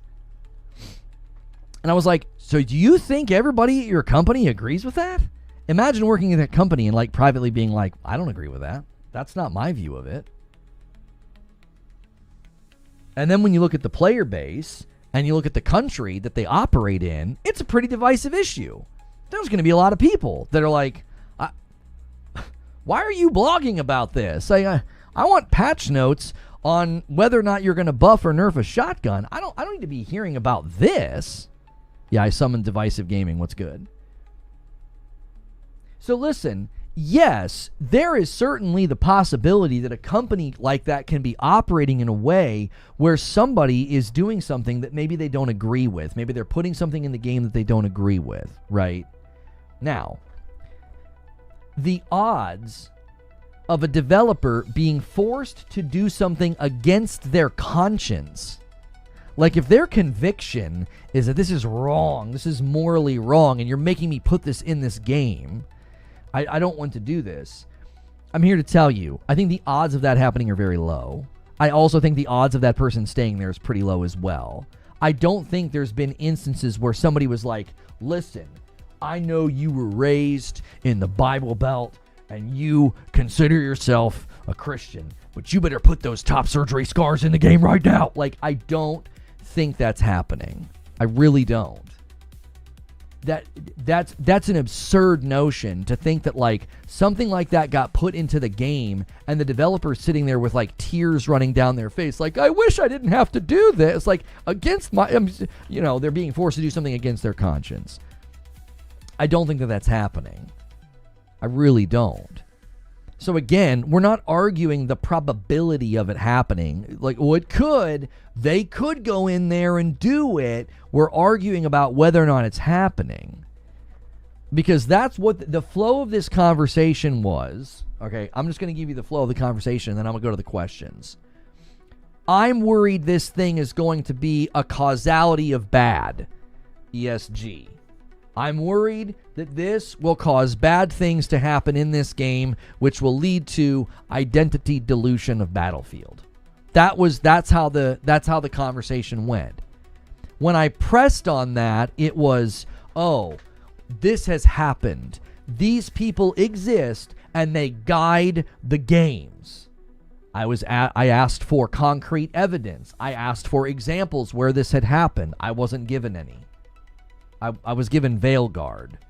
And I argued, I think, reasonably well, that Veilguard had a litany of problems, and that was like one of the more minor problems within Veilguard. Veilguard had bigger problems than that. So there were almost no examples given. Even the example given, I don't think was a very good one. So it went from, I'm scared this will happen. Why? Oh, because it is happening and has happened. Where? Well, you know, it has. You just have to trust me, bro. And it's like, well, okay, you've got to have something more concrete than that. If you want to establish, like, I'm scared this will happen because it is happening, now we've dialed it all the way back to, well, it could. It could. Oh, okay.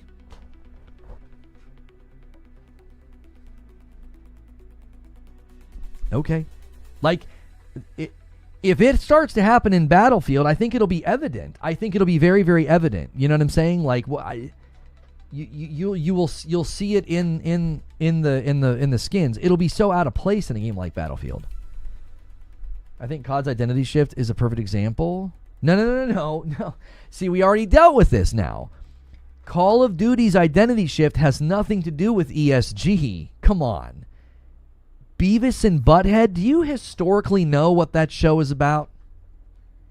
Do you know the content and the topics in Beavis and Butthead? And you think some ESG person pushed for that? Now, come on now. I need you to think a little bit critically about this. That doesn't seem to line up at all. Call of Duty lost its identity because they are in a hamster wheel of trying to capture people's attention. So they're throwing everything they can. We have this, we have Nicki Minaj, and we have Teenage Mutant Ninja Turtles, and we have Beavis and Butthead.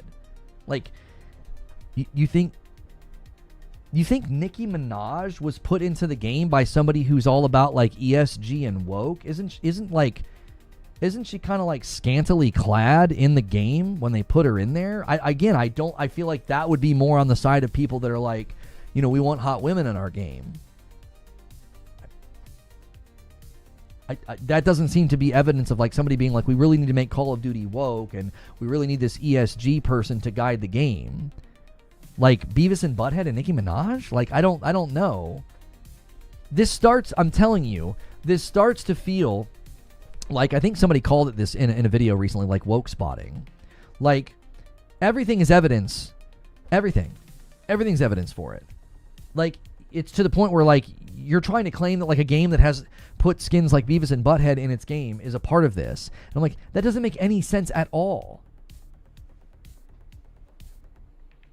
It doesn't make any sense at all. How in the world would somebody with that as their goal, like ESG, wanting to make sure and be like, you know, DEI and woke or whatever, how would that result in Nicki Minaj and Beavis and Butthead in Call of Duty? Like, I don't even understand.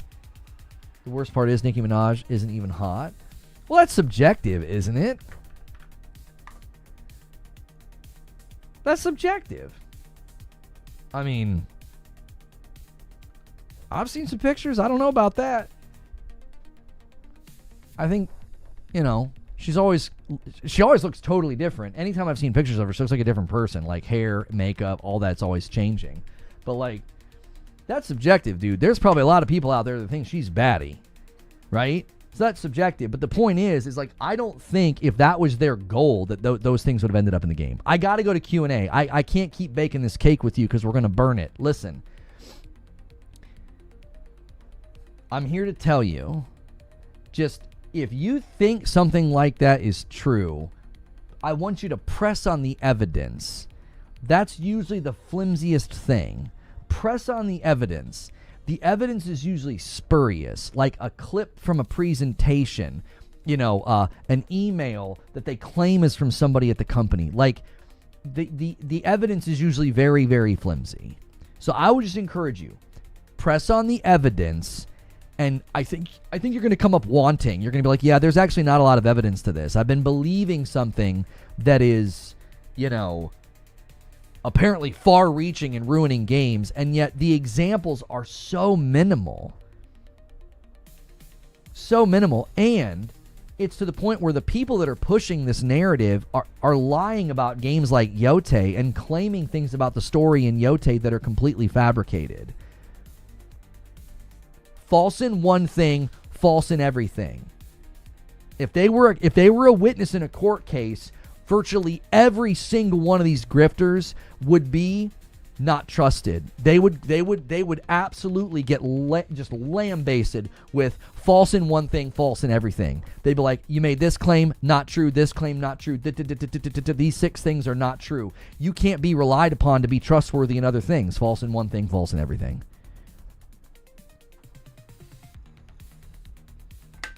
I got to move on to the questions. Jazster comes in here and says, can you think of ways Redsec can differentiate itself from the classic BR? You're going to have to inject the game with Battlefield in very intentional ways. Okay? They're going to have to think about a handful of things.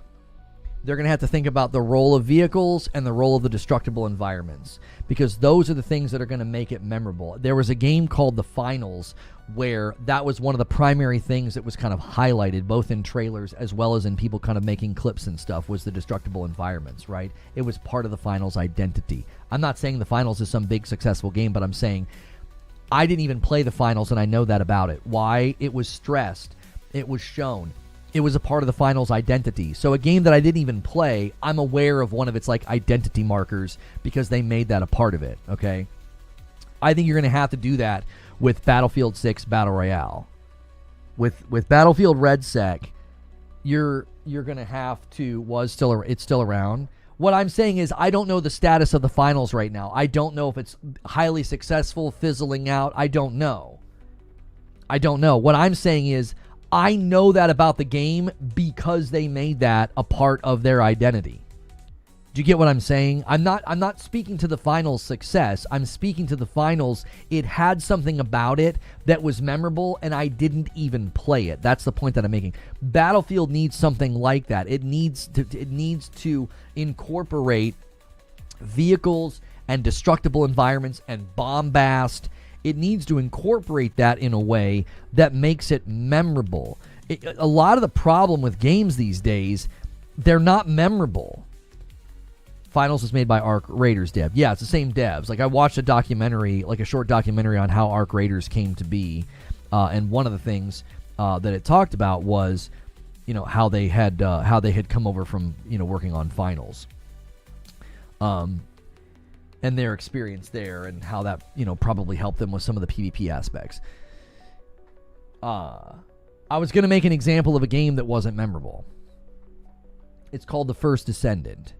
Now, The First Descendant, the reason that it is kind of an addicting loop is one of the reasons, I believe, for its downfall. First Descendant's not doing very well, right?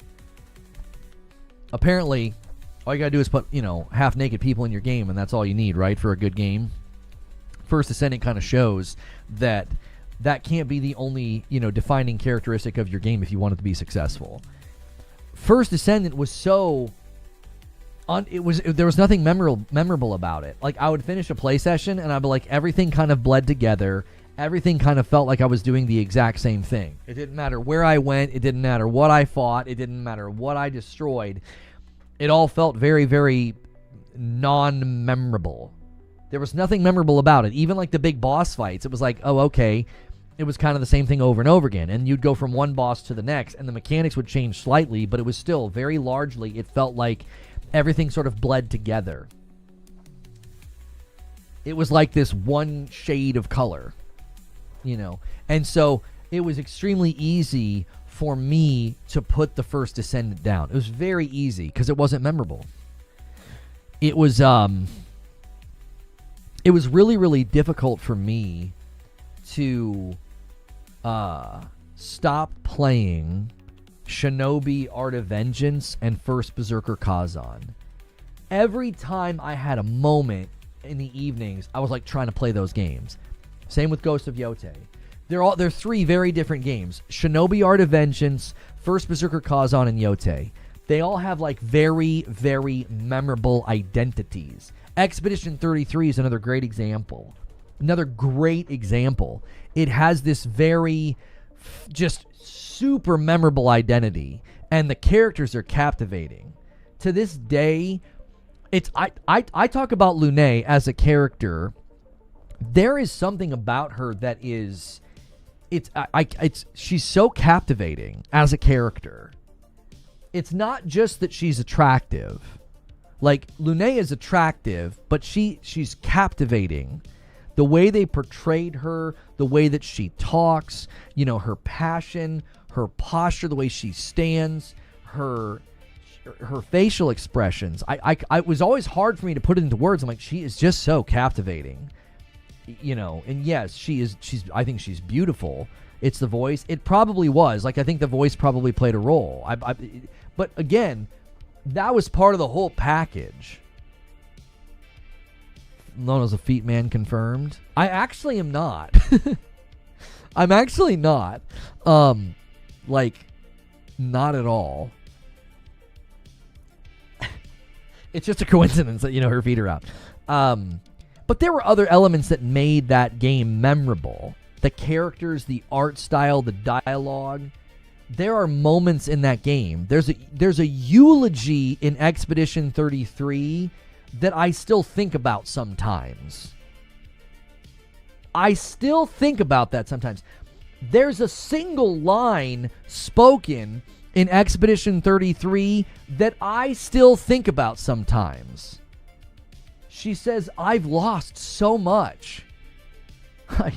I get choked up thinking about it because I know what that's like. I know what it is to be, you know, devastated by loss and almost captive to it. Like, it almost defines you. It can shade the way you view everything. It can bring so much darkness into the frame. I think about that moment. Like, that game is so memorable. It has such a great identity. Like, people are so angry that I said Yotei's my personal game of the year, and they don't realize how much praise I have lauded on Expedition 33 throughout this year, and how I've said, like, it's clearly going to win Game of the Year, and it's clearly one of the most memorable games I've ever played. You want people to come play your Battle Royale, you got to make it memorable. If you want Battlefield REDSEC, if you want Battlefield 6 Battle Royale, if you want it to go the distance, it's got to be memorable. It's got to have a really strong identity. You want people to end a play session and say, that was crazy. You want them, whether they have won the game or lost the game, to go to the water cooler, to go to their friends, to send a clip and a text message. You want them talking about, dude, this game is nuts. Like, that's what you want. That is how you make this game go the distance. Because if it's just another Battle Royale, if it's just another game where, you know, you win or you lose and there's some booms and some pals and some explosions, it'll fizzle pretty fast. I think Battlefield is one of the few games that can bring something to Battle Royale that could potentially, you know, elevate it in the market. Not above Warzone. I think that would be very, very difficult, but it could certainly rival it. It could certainly rival it. So if they can contextualize the Battlefield DNA into the game within the realm of vehicles and destructible environments, I think it probably has a very promising future. So guys, in 14 minutes, we're going to watch the trailer together. We're obviously going to try to play the game together as well. They're shadow dropping it, so the odds of us getting in aren't great, but we're going to try. If you haven't hit the like button yet on YouTube, please do so. Please check your memberships. Whether you've got a Prime to renew on Purple or a renewal to do here on YouTube, it adds to the total. We're a little ahead on pace, which is great. We want to end the day at 200. Friday night gets unlocked when we hit 500 on the week. That comes to renewals and gifteds. And Friday night is a segment with my wife where she reacts to gaming news. It's called Gaming News Tonight. When does it go live? Got a countdown right next to me. Stone Spire says, on the subject of Battlefield 6, you mentioned it doesn't need to be COD for the Battle Royale to be successful. In your opinion, what would it need to be irresistible? So this is another point that I made in my video. If you guys haven't watched my video yet, I'm going to put a link in chat. Please support that video. If you haven't watched it yet, it's only like 6 minutes. You can watch it, give it a like, give it a comment. I might feature your comment in this stream. There's only one comment I was going to read here, and it came from Cat Uncle. He said, I just don't see Battlefield 6 having a successful BR that still feels like Battlefield. Battlefield always feels like a team-oriented game, not just your squad. I think a BR fundamentally goes against the identity of Battlefield. Fair, but I think they can pull it off. I think that's fair pushback, but I think there's other elements of Battlefield that they can leverage that would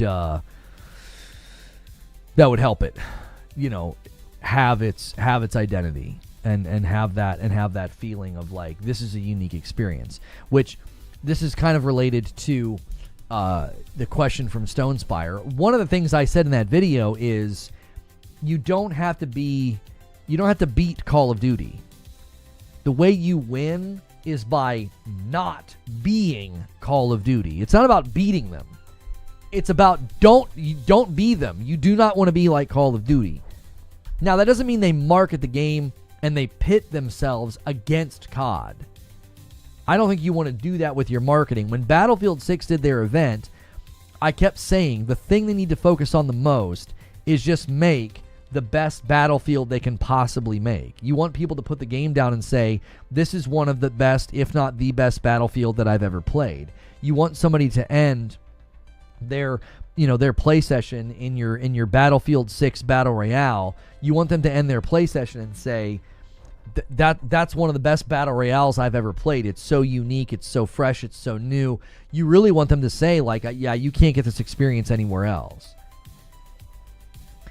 That's what you want.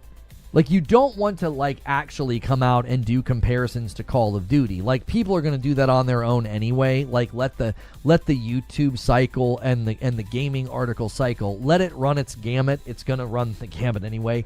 I don't think they need to focus on that. I think that would be a mistake. I don't think that's your target. I don't think that's your target. If that's the result, then great. I'm going to say it another way. One of the things you guys have really heard me talk about a lot is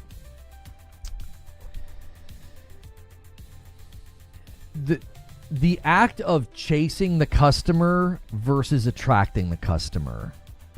So this is something that I've been critical of, Microsoft and Xbox for. I'm not going to get on that hobby horse right now. But I think there's a distinct difference between chasing the customer and attracting the customer. I would say pretty clear evidence of chasing the customer is something like what we have seen with Call of Duty and Beavis and Butthead and Teenage Mutant Ninja Turtles and Nicki Minaj. I don't see it. Hollow Dad, you might have to refresh to celebrate your Prime sub. So that's just chasing the customer. I think if you look at a game like Helldivers 2 and a game like Arc Raiders, they seem to be doing a very good job of attracting the customer. Like, Helldivers could have very easily, in those early months, done, a bunch of collaborations. We're like, oh, we have all these skins, we have all these stuff. Yeah. Come play our game. We're working with this company and we're working with that company. Now, I'm going to give you an example of a game that's doing this, and I believe it's because their time has kind of passed. Okay? Fall Guys is a great game, but Fall Guys sort of hit its fever pitch and its peak, and it's probably never really going to be up there ever again. And I think that's okay. Like, it's still a good game. It's always there. It's still trundling along. It's probably still making good money. The size of the team and the support of that game is probably not that big. So, Fall Guys is probably doing pretty fine. But once they kind of did that, they kind of like hit their peak and their crescendo, and they kind of started coming back down on the other side. It's like every other week they've got some kind of pop culture thing in their game. Now, Fall Guys can get away with this to a certain extent because the game doesn't really have lore. It doesn't really have an identity. But it starts to kind of feel like a rotating door of pop culture references. Okay? And that can, I think, actively hurt your game. Like, I don't think it hurts Fall Guys or Fortnite that much because their game's palette, their game's canvas, I think it's just more receptive to those things. Like, you can play as Deadpool and Spider-Man, and you can run around as, He-Man or whatever. Like, these are things in games like, I don't know if you can run around as He-Man in Fortnite. I don't know why I said that. I'm just throwing that out as an example. All the He-Man fans are like, what? But I feel like when you see that happening with Fall Guys, it's kind of because they're on the other side of success, and they're kind of just, in my mind, they're kind of just cashing in. And I feel like if you do that sort of thing in a game like Call of Duty,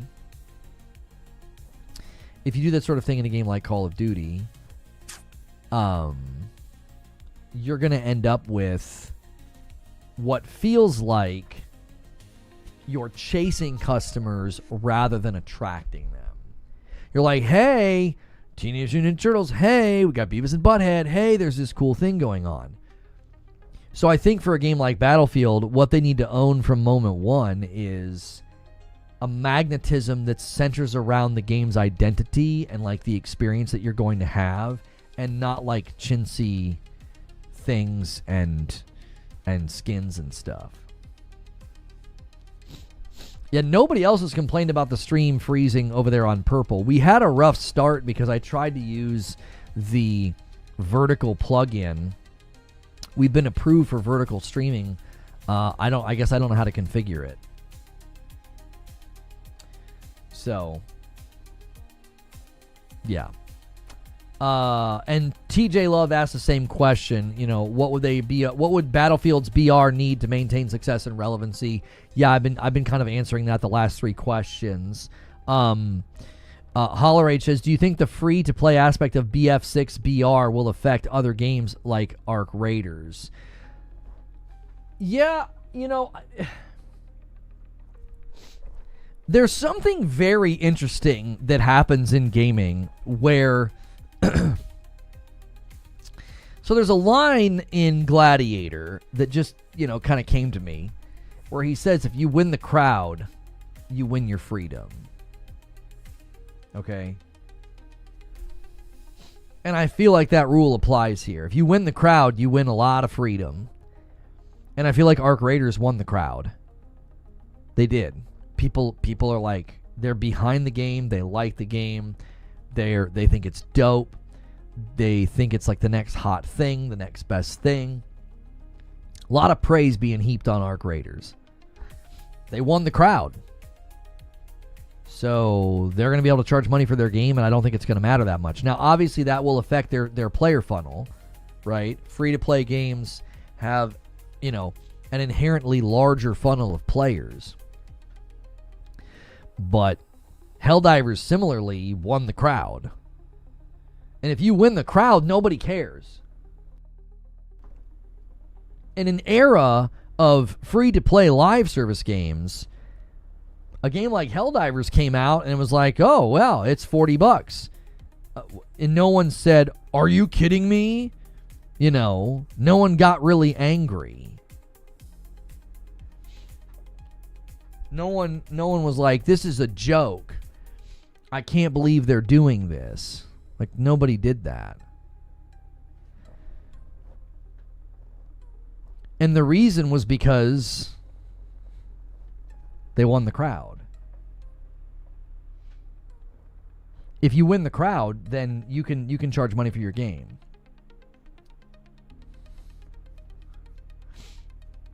Twitch shut down many servers around the world. Expect latency for some streams. Really? A super chat from Super Googly. I just found out a subreddit called F Nintendo, and I immediately joined. Why are you talking about a subreddit that you probably started, Super Googly? Like, come on, dude.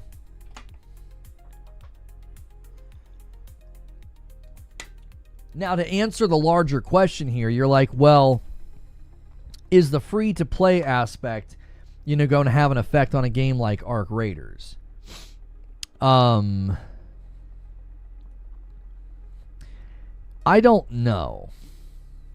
I definitely think it can have an effect, because when you can play a game for free and spend a lot of time in it and spend a lot of days in it, then, the worry would be, hang on, that people are like not going to come and play your other game. Like if people are like, yeah, I'm hanging out in this Battlefield Battle Royale, that's where I'm hanging out. Well, that can definitely have an effect on your player funnel. Cap card. Why is that not properly cropped? That's so weird. Oh, I wonder if it's because...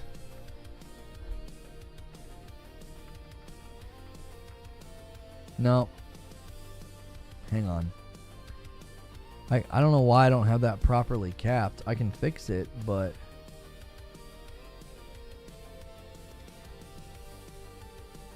Here, let's do this.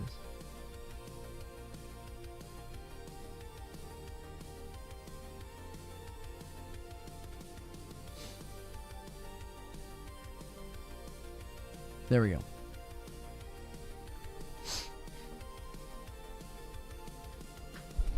So, I think in general, like a free-to-play game coming out and being like super popular, it can certainly have an effect on your game.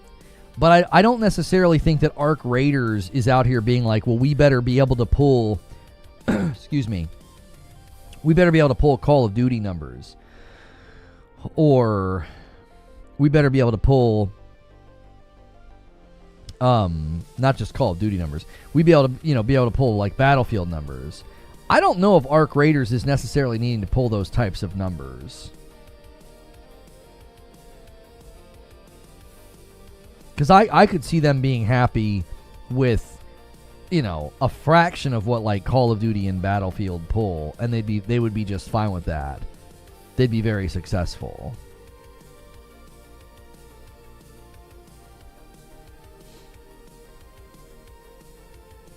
Free-to-play Battle Royale does dilute the player funnel in the paid multiplayer. It does. It does. But I don't necessarily think that like Arc Raiders is concerned about that.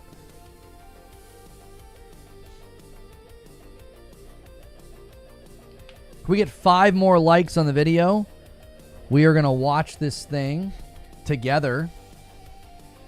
We're going to see what it's all about. I'll go full screen. Right now I've got like a funky capture going on. What is that?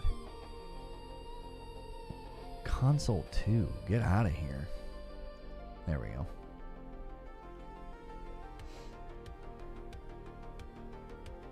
They're adding a new mode called Strike Mode. Who is adding a new mode called Strike Mode?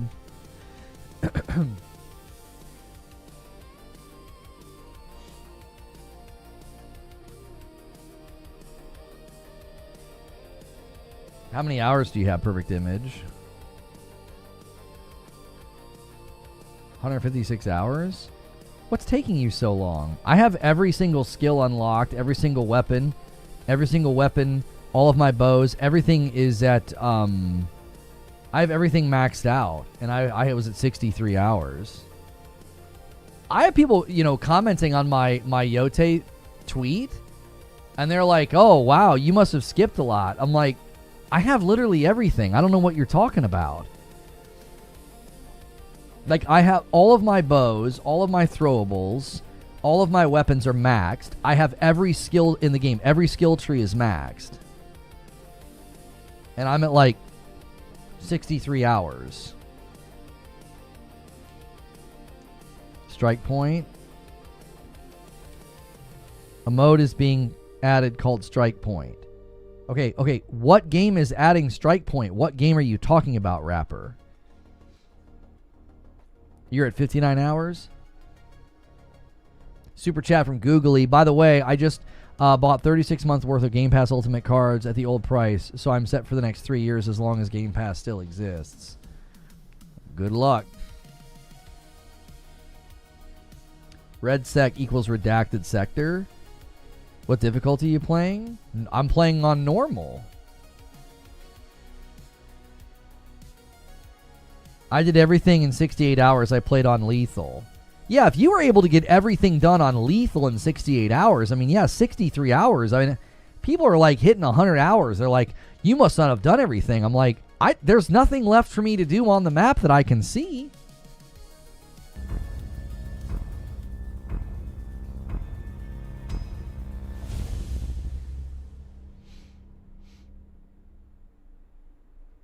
I might not have all the vanity items. I've got a lot.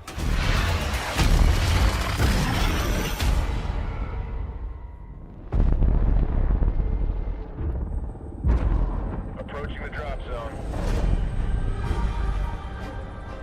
Expect heavy resistance as you enter the redacted sector.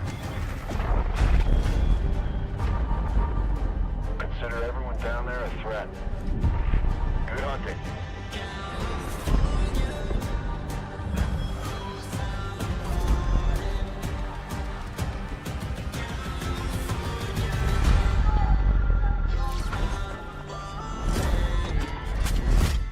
I just want to say a personal thank you. I really hope that that's copyrighted music.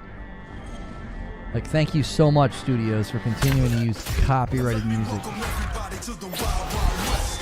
No, screw you. I'm so sick of that.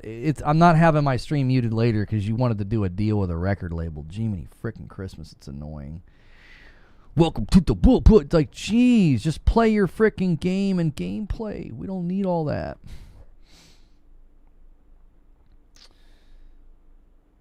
Is it gonna? So this looks squad based to me. Okay, so they use some kind of a card to get the tank. Okay, they went up to like a machine and they had a card to get the tank. So it doesn't. Yeah, they did not forget about Dre, so that's good. You know, we don't want people forgetting about Dre. But yeah, it looks like vehicles are not just going to be like hanging out and easy to get. Like, it looks like you're going to have to actually like do mechanics in the game to get vehicles. That was a golf cart. Love it. Destructible environments. Okay. Bringing the whole dadgum building down. Okay. Helicopters. Little wheelie machines. Little wally machines. New mode called Gauntlet. Cutthroat squad competition. Only the best advance. Oh, okay. Play free now. Okay, so as far as I can tell, they did the thing that I said they needed to do. Vehicles, destructible environments, and they went one further. Right? They went one further. They're owning the squad-based identity that they have in the main game. It looks like you can't survive the zone. What do you mean by that? Like, are you saying like insta-death, or are you just saying like no one survives? Like, you get to, it's just, no, you don't think there's some kind of an extraction mechanic at the end? Like the last team gets to like get on a helicopter and get out?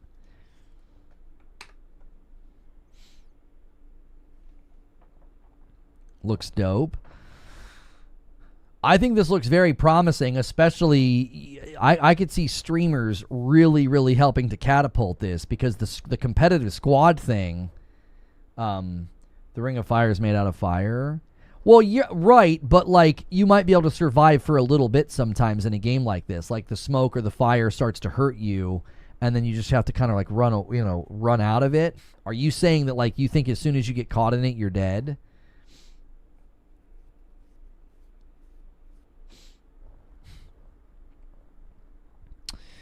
Cross-franchise skins are very profitable and quick to ADF, but they dilute game identity for enfranchised players. Thoughts? I mean, you're just repeating something that I've said and many people have said many, many times. That's not... I'm not quite sure what... Did you post... I feel like have you posted that a lot?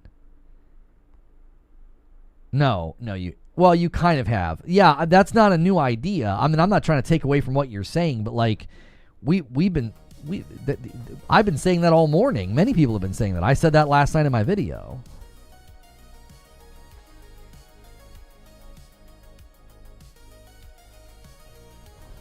Well, it already has 250,000 viewers on Purple. It looks like it's insta-death. It immediately destroyed vehicles, too. Oh, you're right.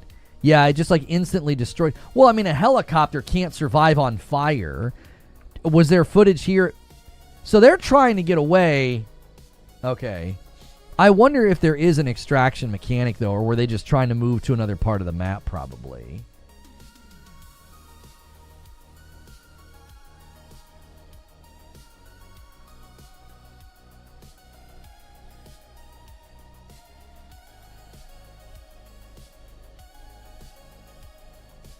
It's insta-death, though they've already said you just instantly die if the fire gets to you. 36,000 players in my queue. Yeah, we're probably not going to be able to play today. I'm going to be dead honest with you guys.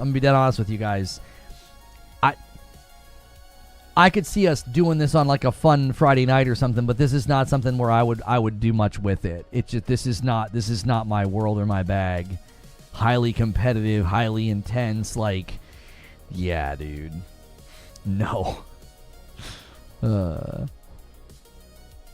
I not with that attitude? Jokes don't work on stream delay. I'll be honest, the sub response today to this is a topic. I don't even think we should bother. I really don't. I think our time's better spent. Yeah, there's a lot of other things I can do. There's a lot of other stuff that I could work on. The upload last night and the response today, I think the interest is just way too muted for me to sit in a queue for a lengthy amount of time to try to play today. I just don't think that's a good use of our time. I have very limited time, and I've got to use it wisely. Sitting in a queue for that game is just not. If the interest was really high and the sub base responded really strongly, they're like, hey, we really want to see this, I could see it. But like we last night and today have been pretty bad, and this is the fourth time we've tried to do something with Battlefield that hasn't gone very well. And I get it. It's not my game. I'm never gonna hang. I'm not good enough. I'm not wired for it. Right? I could see us doing like a fun community game night or something with it, but it's not going to be something that we do much with. The boys that stream and hang in these games are of a very different caliber. Thank you for the 5-bomb, Jack Garland, and he bumps the line to 165. We were ahead on pace. We're probably going to fall behind pace today. Oh,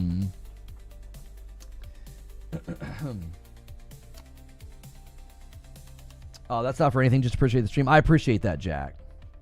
The queue takes 2 minutes. We've gotten such a terrible response today. I'm not going to do it. I wasn't that interested to begin with. I like to do stuff that's in demand, and when the sub base doesn't show interest in something, I move on pretty quickly. We used to do like a community game night, and once interest dropped with we would do it with like Warzone and stuff. It just wasn't worth it.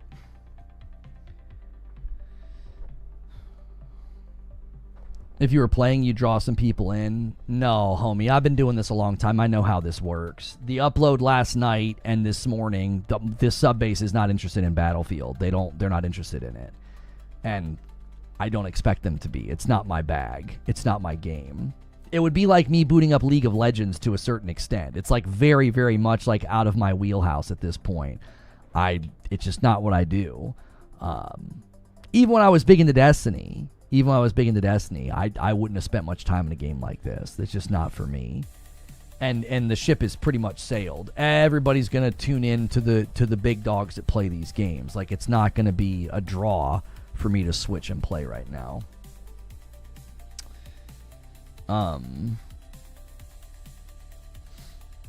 Green room.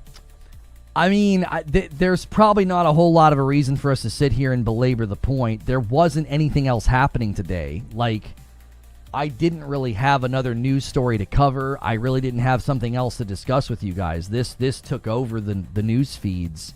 So I was like, we got to cover that. That's basically what we do. We try to cover live events. We try to cover live reveals. But if the interest isn't there, I don't force it. I move on pretty quickly from stuff. And this is not for us, you know.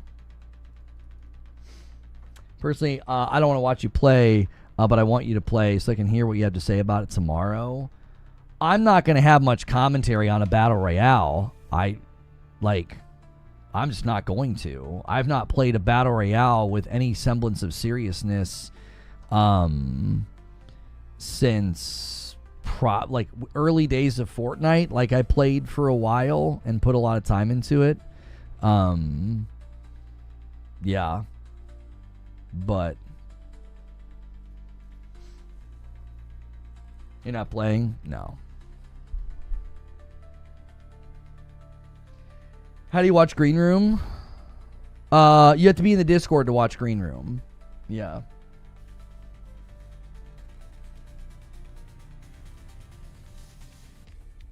It's going to be oversaturated.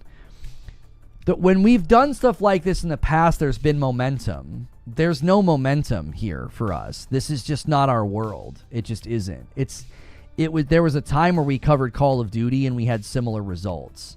And I grew up with Call of Duty, but like there was a time where we tried that with Call of Duty and it just went really poorly. And I was just like, yeah, that's just not our world anymore.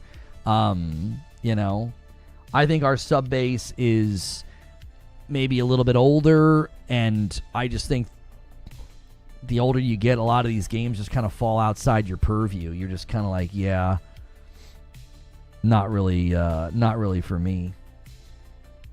Your t-shirt's awesome today. Thank you. What about the ID at Xbox stream later at like 1 p.m.? No. Yeah. Seems like everybody wants you to play. No, I don't think so. If people wanted me to play, the response would have been strong this morning, and it wasn't. It was really, really low. And we didn't even go anywhere once the trailer hit. The audience is not interested. They aren't. I've been doing this for 10 years. I can tell when something's a non-starter, and this is one of them.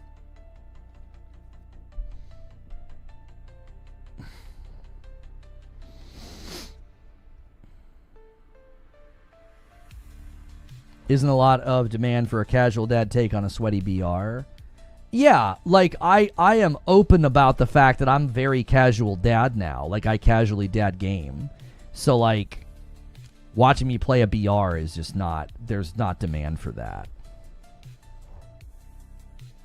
I personally want to see you play just so I could judge for myself if I want to spend my time with it later at work. Given that it's free to play, I just don't feel a large impetus. You know what I mean? You can play casually and still had fun. I tried playing BF6 casually when it came out, and I did not have fun at all. I tried playing the last Call of Duty when it came out casually, and I did not have fun at all. I don't feel like there's an inroad in these games a lot anymore for casual players. It just gets very sweaty very quickly, and I just don't have an interest. I've got a backlog a mile long. Going into a game like this and maybe having one or two good games, then getting shellacked is just not something that I'm interested in. You said it had everything it should? Yeah, I think it's got what it needs to get a foothold. I think it's got what it needs. It felt like Battlefield to me. Like they've got vehicles that seems like they've been thoughtful about how you get the vehicles. They're not just all over the map. Like it looks like you've got to do something to unlock the vehicle. Destructible environments, and then they've got like a highly competitive squad-based element. So, yeah. If you guys want to continue with us, you got to be a member. You got to be in the Discord. I'm not going to belabor the point and debate it. If I'm not interested in something, I'm not interested in it. And when the audience is of equal interest, of like it's low, that's just an easy call for us to make. We are not a Battle Royale gameplay channel. We're not a shooter channel. Like we play shooters and talk shooters, you know, here and there. We did a lot with Halo back in the day, but this is just not something that we need to focus much more of our attention on. So get in the Discord. Use the Discord link below. Use the Discord command now. It's in the chat below. Thank you guys for the support today. We'll look at the news feeds and see what's going on tomorrow. As I said, there wasn't much else going on. We didn't have really another call today. Talking about anything else wouldn't have made much sense because this is pretty much all anybody's going to be focusing on. It got like 250,000 viewers on Twitch like instantly. So, yeah.